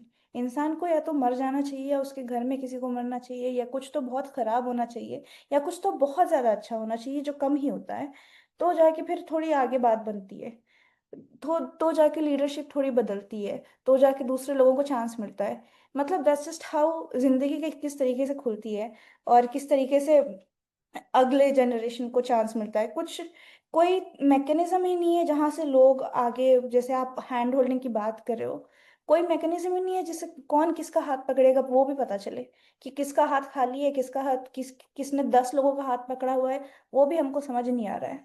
And कौन कहाँ पे काम कर रहा है, किसको कौन ज्यादा काम कर रहा है, कौन कम काम कर रहा है, किसको ज्यादा रिसोर्सेज की जरूरत है, कौन काम चला सकता है। मतलब हमारे पास किसी भी, मतलब जब हम बात कर रहे हैं आंदोलन की, और ये सब आंदोलन जब हम बहुत ही ज्यादा एनजीओइज्ड नजरिए से देखते हैं, एनजीओज और ये सारे फोरम्स और कॉन्फ्रेंसेस के नजर से आंदोलन के साथ जूझते हैं, तो फिर हमको लगता है कि इतना स्ट्रक्चर होने के बावजूद भी यहाँ पर स्ट्रक्चर क्यों नहीं है, इतना स्ट्रक्चर है आपके पास, इतनी सारी ब्यूरोक्रेटिक पॉलिसीज है, और इतने सारे जो गेट कीपिंग वो सारे मैकेनिज्म्स होते हैं, एडमिनिस्ट्रेटिव टूल्स होते हैं, सिक्योरिटी होती है, और 10 चीजें पार करके आप वहां तक पहुंचते हो, तो स्ट्रक्चर है।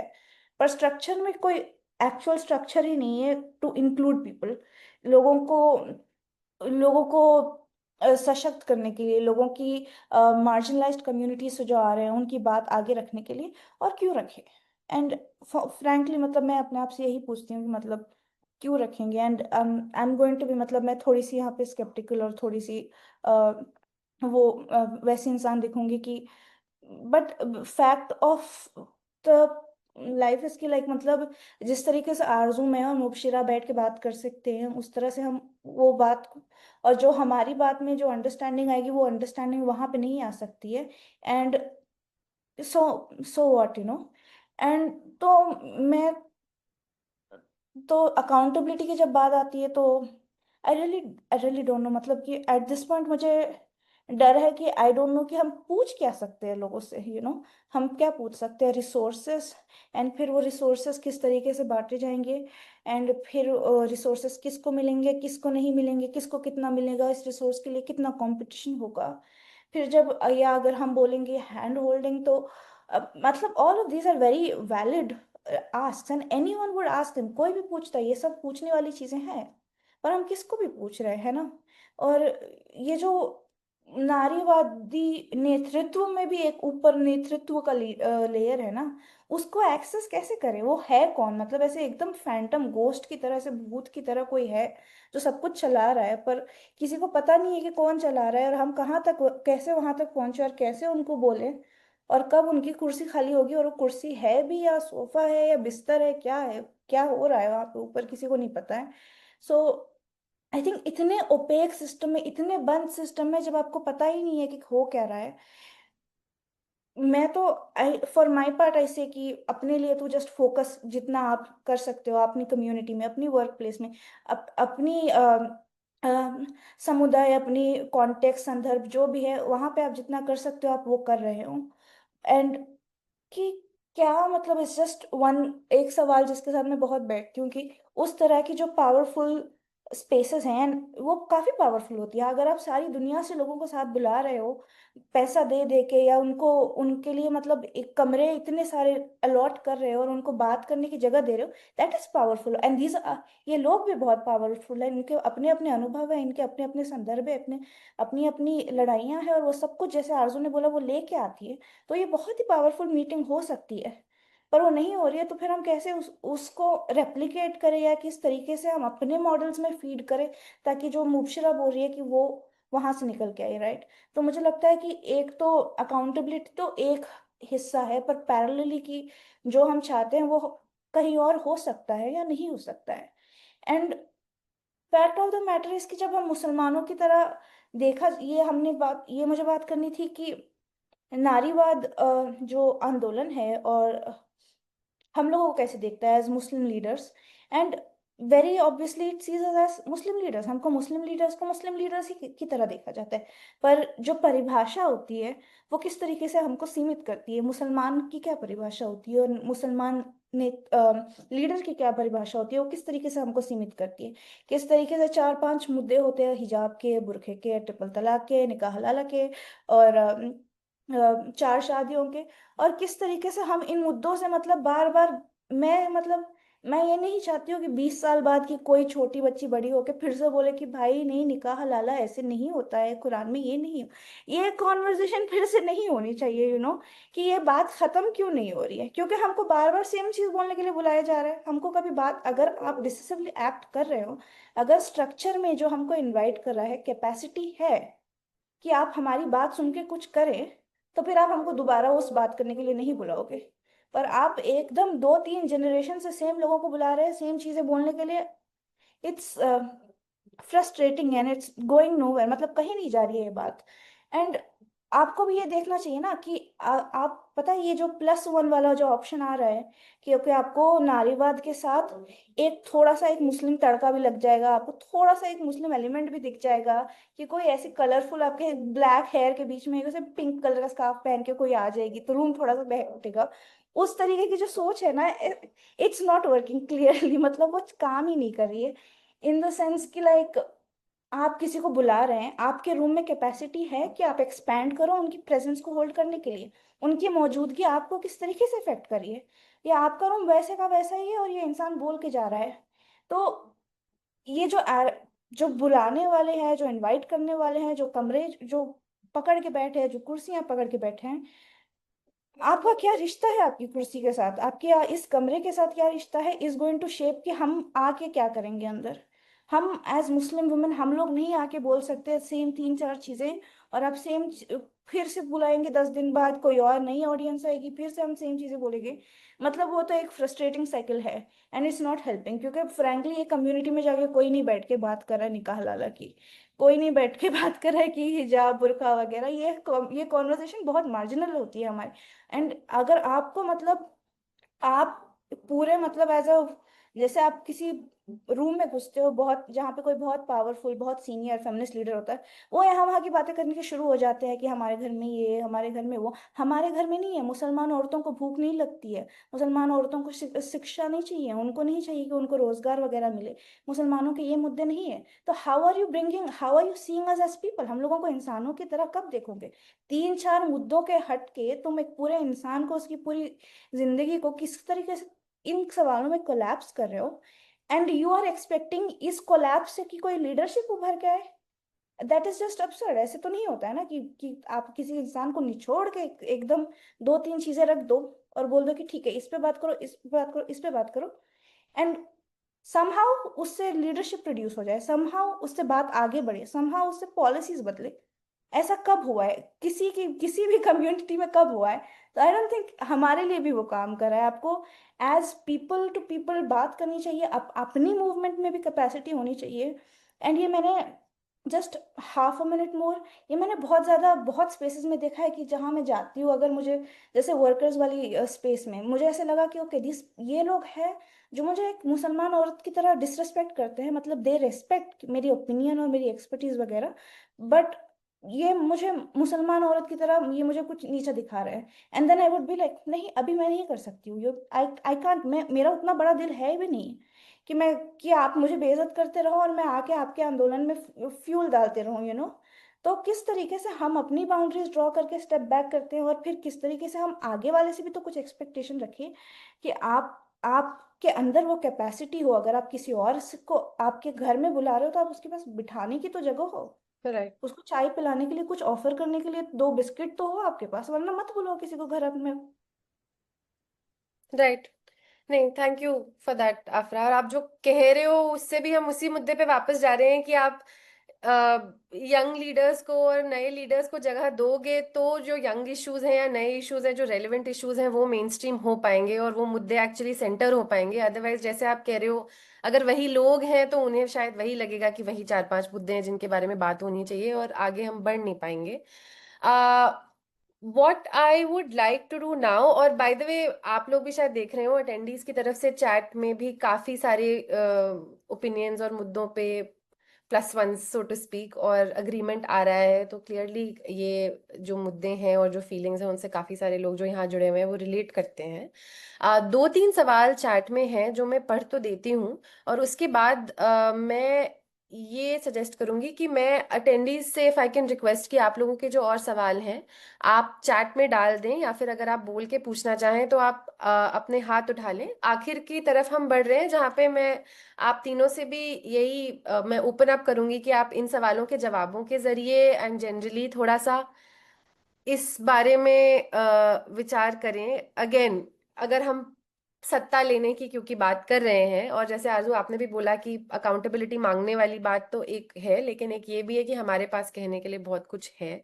तो आई थिंक इन आखिर के ये 10-15 मिनट जो हैं इनको अगर हम ले लें ये बात करने के लिए कि या ये थोड़ा जो आपने बोला भी है उसी चीज को बढ़ाने के लिए कि क्या स्ट्रैटेजीज हैं या क्या तरीके हैं जो काम किए हैं या जो काम कर सकते हैं, या तो अगर आप कोई एग्जाम्पल के तौर पे शेयर करना चाहें, या फिर आगे हम किस तरीके से बढ़ें उसके बारे में आप लोगों के क्या विचार हैं कि हमें क्या करना चाहिए। तो खैर बहुत ही एक सिंपलिस्टिक सा तरीका हो गया है इस चीज को फ्रेम करने का, लेकिन अगर वे फॉरवर्ड या आगे के रास्ते या आगे के पाथवेज के बारे में हम बात करें तो भविष्य की रणनीतियां क्या होनी चाहिए, तो वो अगर आप प्रेजेंट में जो अच्छा हो रहा है उसके हवाले से बताना चाहें या फिर रणनीतियां जो बननी चाहिए उस हिसाब से।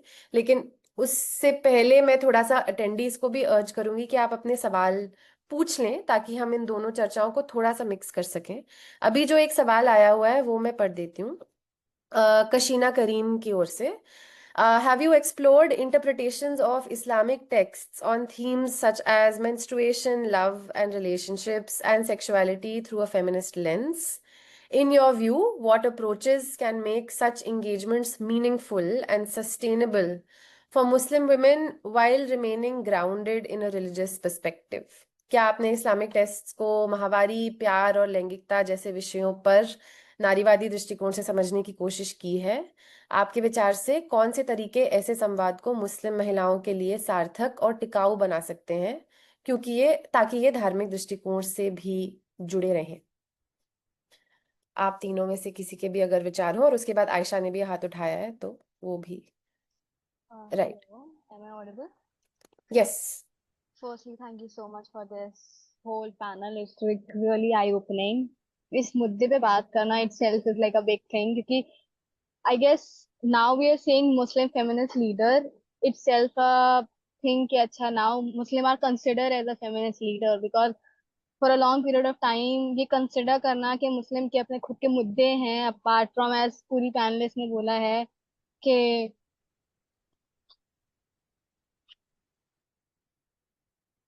आयशा, आपकी आवाज आना बंद हो गई एकदम से। आप फिर से लास्ट के 2-3 वर्ड्स फिर से बोलेंगे एक बार?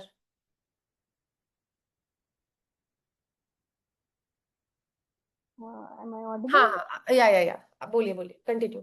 या so like for a long period of time ये सोचना है कि मुस्लिम फेमिनिस्ट के अपने खुद के मुद्दे हैं, मुस्लिम भी फेमिनिस्ट हो सकती हैं, हिजाब, कुरान, इस्लामिक वैल्यूज के अलावा कंसिडर करना is like a really big thing.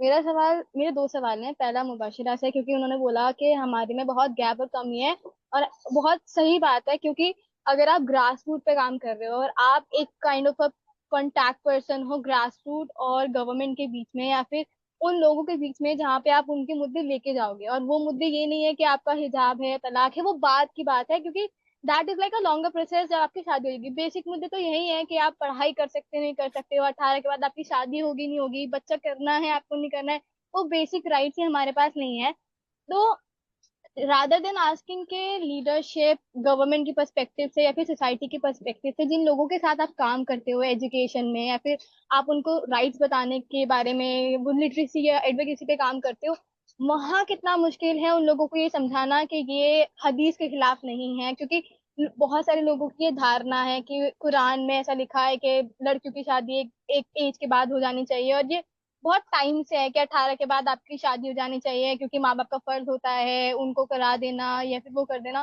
तो उन लोगों को वो जो माइंडसेट है उसको चेंज करना कितना डिफिकल्ट होता है at a grass root level to make them understand कि एजुकेशन उनका बेसिक राइट है, वो काम भी कर सकते हैं, वो पढ़ाई भी कर सकते हैं, और ना ही ये उनके रिलीजन के खिलाफ है, ना ही वो कुछ गलत कर रहे हैं।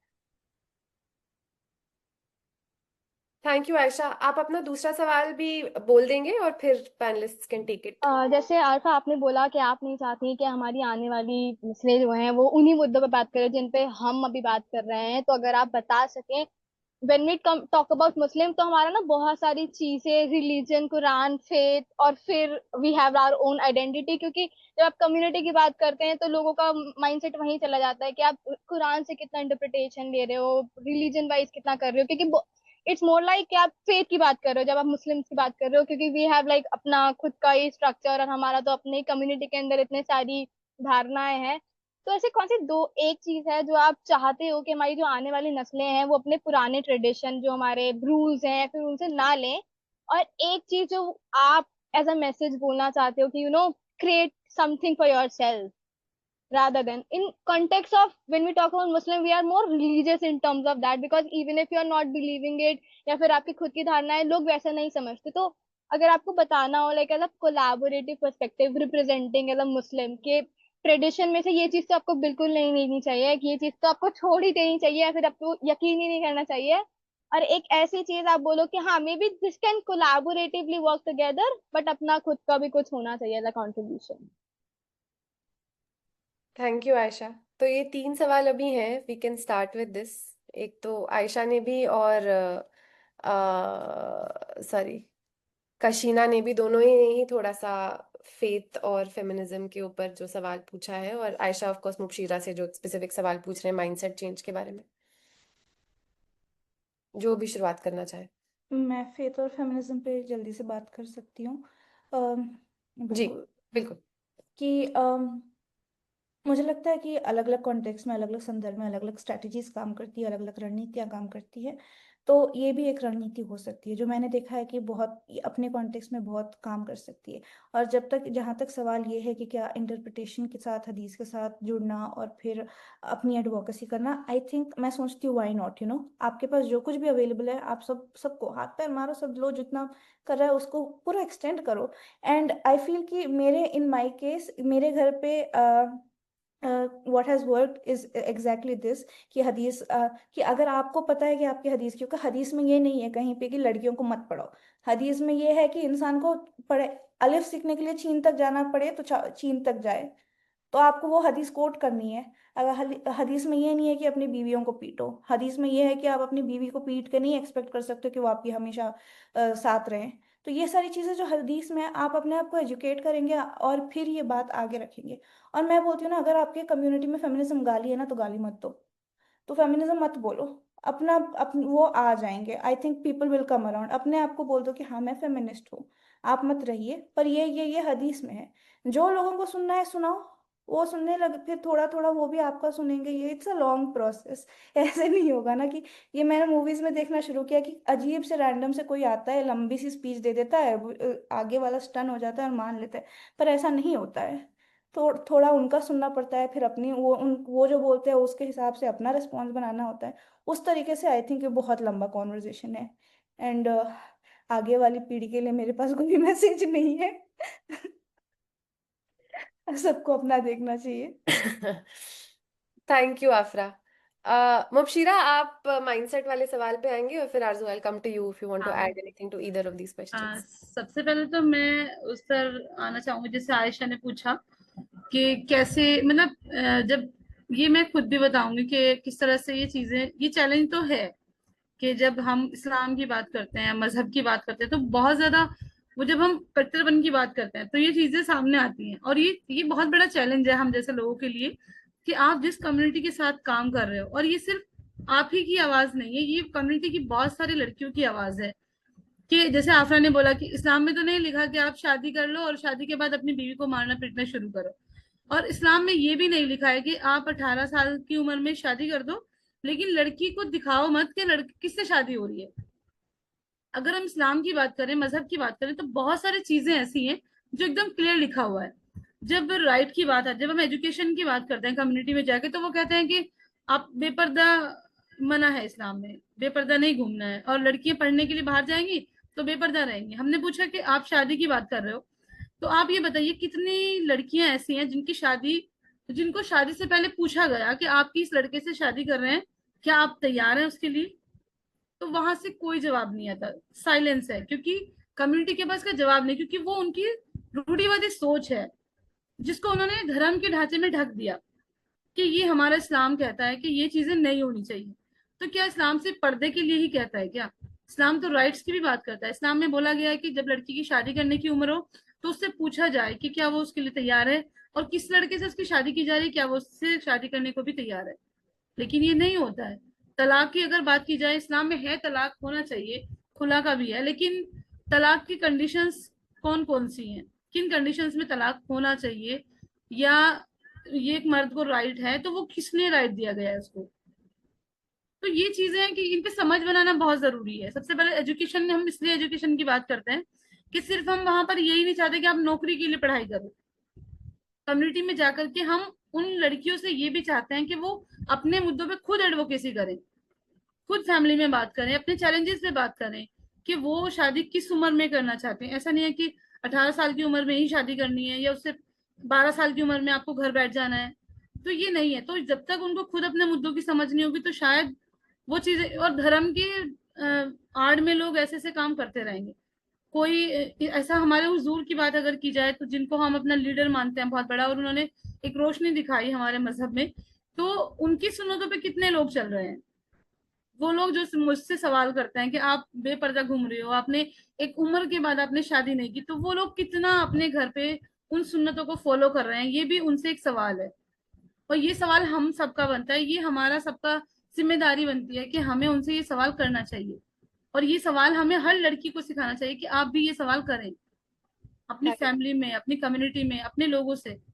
तो जब तक ये समझ ही उनको नहीं होगी तो वो सवाल कैसे करेंगे, जब तक इस्लाम के आड़ में ये चीजें होती रहेंगी और हम लोग इसको बस ऐसे सोचते रहेंगे कि ये हमारे मजहब में है और हमें यही करना है।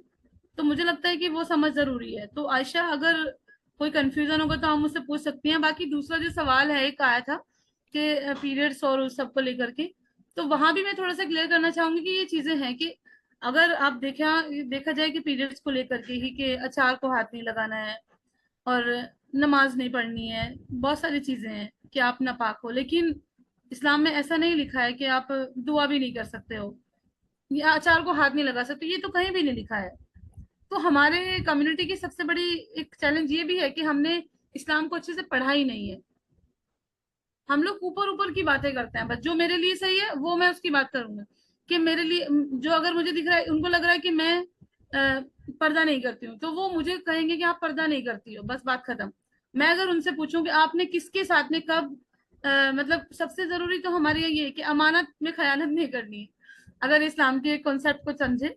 लेकिन कितने लोग हैं जो अपनी फैमिली में भी बराबरी को बढ़ावा दे रहे हैं, कितने लोग हैं जो महिलाओं से उनकी मर्जी पूछ रहे हैं। ये शादी वाला मुद्दा यहाँ भी आता है, प्यार में भी आता है ये, कि प्यार करना मना नहीं है, लेकिन प्यार करने के बाद निकाह करना जायज है।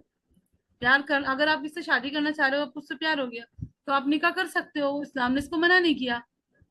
और हम लोग तो सबसे पहले तो जात बिरादरी को ही देख लें कि मुसलमान अपने समाज में देखे तो कितने फिरकों में बैठा हुआ है। हम ये बात तो बहुत आसानी से कह देते हैं कि मुस्लिम में कि सब एक सफ पे नमाज पढ़ते हैं, लेकिन वो नमाज सब एक सफ पे क्यों पढ़ रहे हैं, क्यों हटा नहीं सकते किसी को पास से? क्योंकि वो सिस्टम बना हुआ है मस्जिद का कि आपको ऐसे ही नमाज पढ़नी है। लेकिन आप ये तो देखिए कि आप मस्जिद से बाहर निकलकर कितना उसको फॉलो करते हैं। सबसे बड़ा गैप तो आपके कास्ट का ही आ जाता है, ये मेरी बिरादरी है, ये छोटी बिरादरी है, ये बड़ा खानदान है, छोटा खानदान है। तो ये चीजें आप नहीं निकालोगे तो ये एग्जाम्पल आप देते रहिए। जब हिंदू दलितों के साथ में अत्याचार करते हैं, आप ब्राह्मण अत्याचार करते हैं, भेदभाव करते हैं, उनको जाने पे मंदिर धोते हैं, तो आप कहते रहिए कि हमारे यहाँ तो एक सफ में नमाज पढ़ते हैं बादशाह और नौकर। लेकिन मस्जिद से बाहर आप कितना उस सोच को बढ़ा रहे हो, कितना उस सोच को, उस रोढ़ेवादी सोच को चैलेंज कर रहे हो कि ये बराबरी आनी चाहिए। तो तब तक, जब तक वो नहीं होगा तो ये चीजें आएंगी ही नहीं है। तो थोड़ा सा उस पर बात कर रही हूँ कि ये अगर इस्लाम का भी कॉन्सेप्ट बना रहे और वो चीजें आए भी, लड़कियों की जिंदगी में भी उसका असर ना पड़े, तो मुझे लगता है कि सबसे पहले तो हमें उन आपस में वो कम्युनिकेशन बढ़ाना होगा, उन लड़कियों के साथ में, उन महिलाओं के साथ में, जो चीजें इस्लाम में दी गई हैं पहले से। सबसे पहले तो राइट की ही बात की जाए तो इस्लाम में तो औरतों के बराबर के अधिकार हैं, उनको बराबरी का दर्जा दिया गया है। इवन रिलेशनशिप में भी औरतों से पूछा जाएगा कि आप चाहती हो कि नहीं चाहती हो, लेकिन कितने लोग पूछते हैं। तलाक Thank भी अगर हो रही है तो उस पर भी उनकी समझ बनानी जरूरी है कि किन कंडीशंस में तलाक जायज है। तो बहुत सारे मुद्दे हैं तो इन पे बात करना चाहिए। जब तक एक रेगुलर बातचीत होना जरूरी है, कम्युनिकेशन जरूरी है, एजुकेशन और ज्यादा जरूरी है, सबसे ज्यादा राइट्स की बात, कि उन चीजों को पढ़ाया जाए, बार बार उन पे बताया जाए, उन पे समझ बनाई जाए जिन पर जो इस्लाम में जरूरी दी गई है। तो जब तक ये चीजें नहीं होंगी तो शायद ये लोग जो है ना, मतलब एक अगर धर्म की नजर, तो ये कट्टर बनकर टैग हमारे ऊपर लगा रहेगा। और एक तरह से हम जैसे लोग जो मुसलमान औरतों की यहाँ पैरवी करने की बात कर रहे हैं, बराबरी की बात कर रहे हैं, और अपने धर्म में हम लोग उस चैलेंज को झेल रहे हैं, उसी के साथ जी रहे हैं, एक बोझ के साथ जी रहे हैं कि हम इस्लाम में भी नहीं आते। ये बहुत सारी चीजें हैं। Thank you Mubashira. आरजू, आप कुछ ऐड करना चाहेंगे? मैं दो चीजें ब्रीफली ऐड करना चाहूंगी। एक, जो एक धर्म और एक लीडरशिप का जो एक टसल रहता है, और जब स्पेसिफिकली आप मुस्लिम हैं तो पहले आपको इस नजरिए से देखा जाएगा कि अच्छा, आप नकाब पहनते हैं, आप नमाज पढ़ते हैं, वो मेरी पर्सनल चॉइस है। ठीक है, धर्म का इंटरप्रिटेशन मेरा क्या है वो मेरी समझ है। मैं पर्सनली तो उस डिस्कोर्स में नहीं पढ़ती हूँ, क्योंकि मेरा धर्म मैं खुद समझूंगी, कोई मुझे क्यों क्या समझाए। और एक एक एक हकीकत ये भी है ना कि धर्म के जो ठेकेदार है, चाहे वो किसी भी धर्म में बैठे हैं, वो पेट्रियार्की के नजरिए से ही धर्म को प्रमोट करते हैं। जो बात आफरा ने कही कि अगर आपको पढ़ने के लिए चीन जाना पड़े, वो प्रॉफिट मोहम्मद के टाइम पे ही बोली गई। लेकिन कितने लोग हैं जो अपने बच्चों को 2 किलोमीटर दूर एक स्कूल में जाने देते हैं? धर्म तो ये भी बोलता है, लेकिन आप उस चीज की एडवोकेसी नहीं करते। अगर आप मुस्लिम फिगर्स में ही देखें, खदीजा एक बिजनेस वुमन थी जो प्रॉफिट मोहम्मद की वाइफ थी। आप तो पढ़ने ही जाने नहीं दे रहे, तो बिजनेस करने क्या देंगे? तो वो तो एक धार्मिक वो है कि कहाँ से पेट्रियार्की बेनिफिट होगा, वो हर चीजों को कंट्रोल करेगा। बट मैं एक बात जो अफरा की बात पे जोड़ना चाहती थी, पहली बात पे, जब उन्होंने बोला कि अपने अपने घरों में जरूरी नहीं है हमें टैग लेके घूमना, राइट? मैं फेमिनिस्ट हूँ या नहीं हूँ, मैं यूथ लीडर हूँ या नहीं हूँ, वो मेरी लड़ाई है, वो मेरी आइडेंटिटी है। लेकिन अभी मैं अगर अपने घर में जाके बोलूं कि अच्छा मैं एक यूथ एडवोकेट हूँ, मैं चाहती हूँ कि ये चीजें ना हो, दूसरे ही दिन मेरी माँ मुझे 100 बातें सुनाएंगी कि क्या बन गए, क्या कर लिया, कहाँ चले गए, कहाँ पहुंच गए। तो वो लड़ाई बहुत सटीक लड़ाई है और बहुत पर्सनल तरीके से आपको हैंडल करनी पड़ेगी।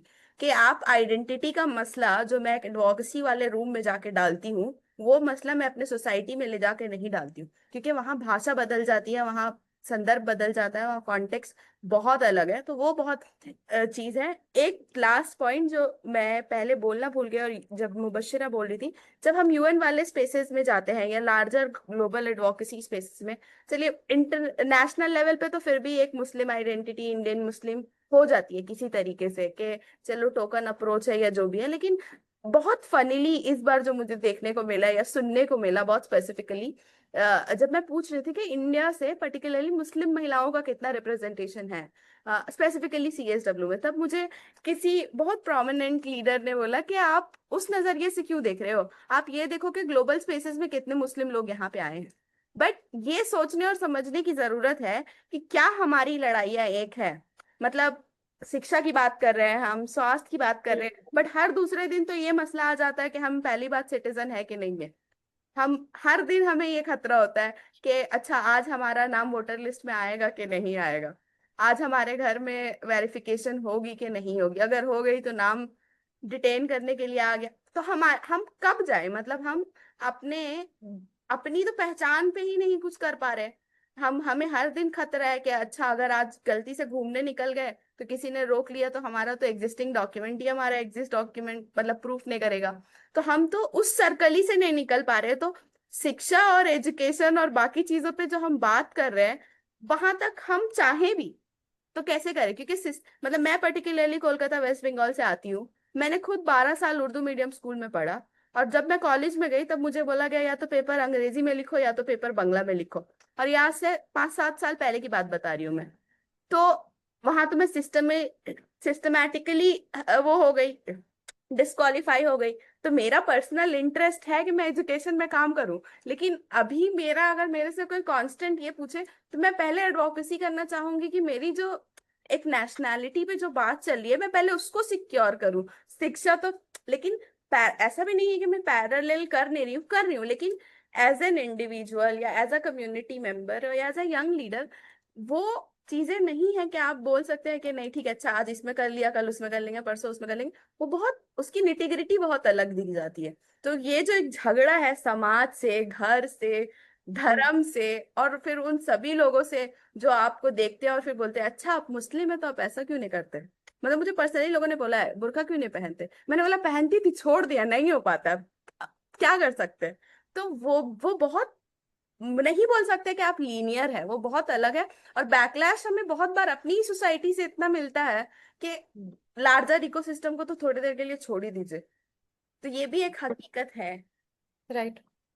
थैंक यू आरजू। और ये तो आप काफी इंटरेस्टिंग ऑब्जर्वेशन ही कर रहे हैं कि यहाँ पे तो हम चर्चा कर रहे हैं कि कैसे हम नुआंसेस को और ज्यादा लेकर आए कि ये कंसोलिडेटेड आइडेंटिटी नहीं है इंडियन मुस्लिम की भी या मुस्लिम वुमेन की भी, और ग्लोबल प्लेटफॉर्म्स में ये बोला जा रहा है कि नहीं ग्लोबल मुस्लिम आइडेंटिटी को हम एक मान के चले और सारी लड़ाइयाँ सेम है।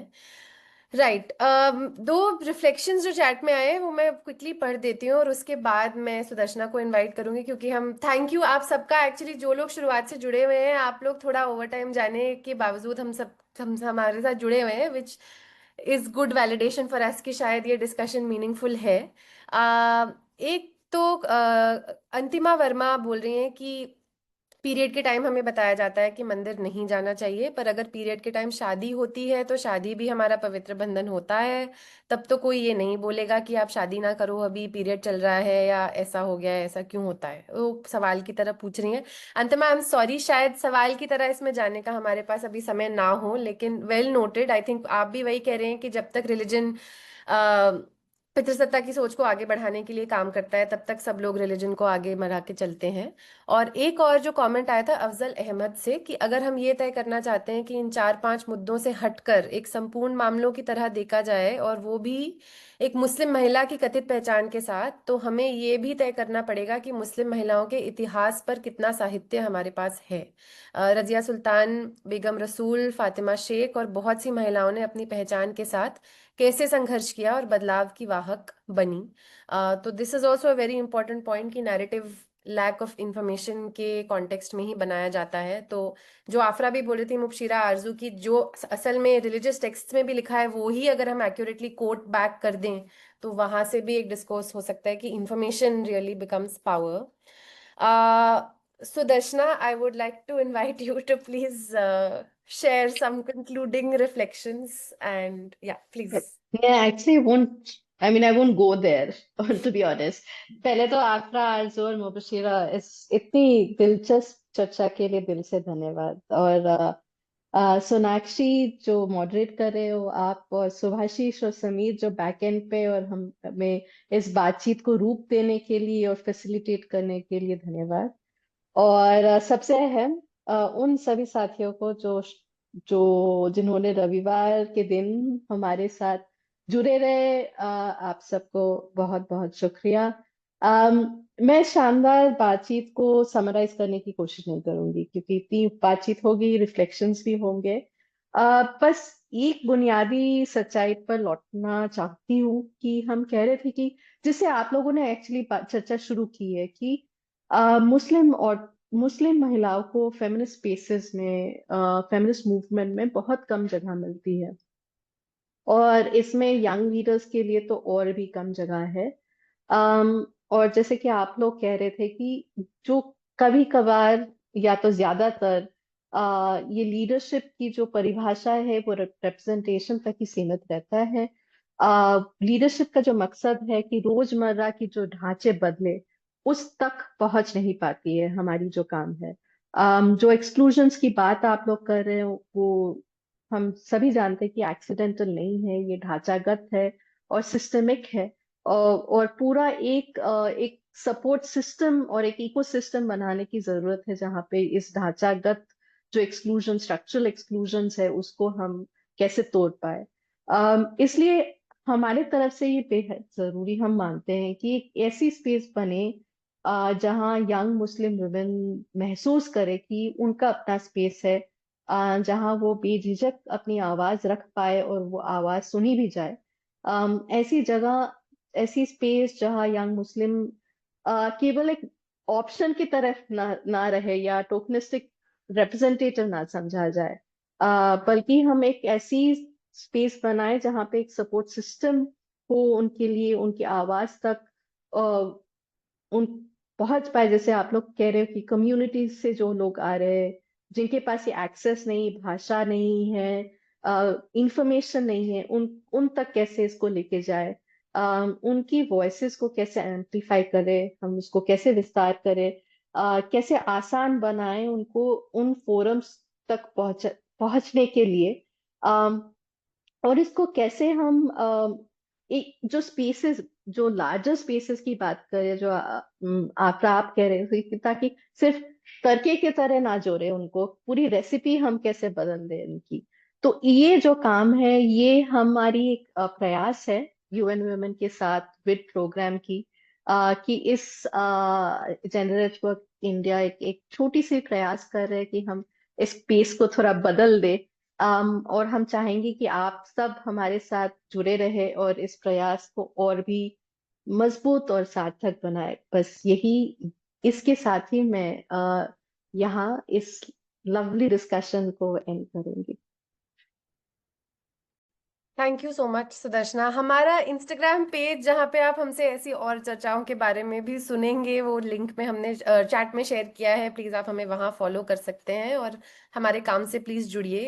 इस डिस्कोर्स को, यहाँ पे जो हमने सुना उसी को, लर्निंग को आगे बढ़ाते हुए, हम ये नहीं चाहते कि ये डिस्कशन यहाँ पे खत्म हो जाए। आप में से कुछ लोगों ने यहाँ सवाल और भी चैट में डाले हैं। कास्ट के ऊपर एक डिस्कशन हो रहा है चैट में जो मैं देख रही हूँ, उन सब चीज़ों को हम आगे भी बढ़ाना चाहते हैं इस डिस्कशन में, आगे की चर्चाओं में, तो हमारे साथ जुड़े रहिए। Thank you very much, thank you all, have a good rest of the everyone. Sunday. हमसे जुड़ने के लिए बहुत बहुत शुक्रिया। मुबशिरा, आरजू, आफरा, आपका बहुत बहुत शुक्रिया। Thank you Sonakshi, thank you okay, generate bye. Work, thank you Sudarshana. Bye.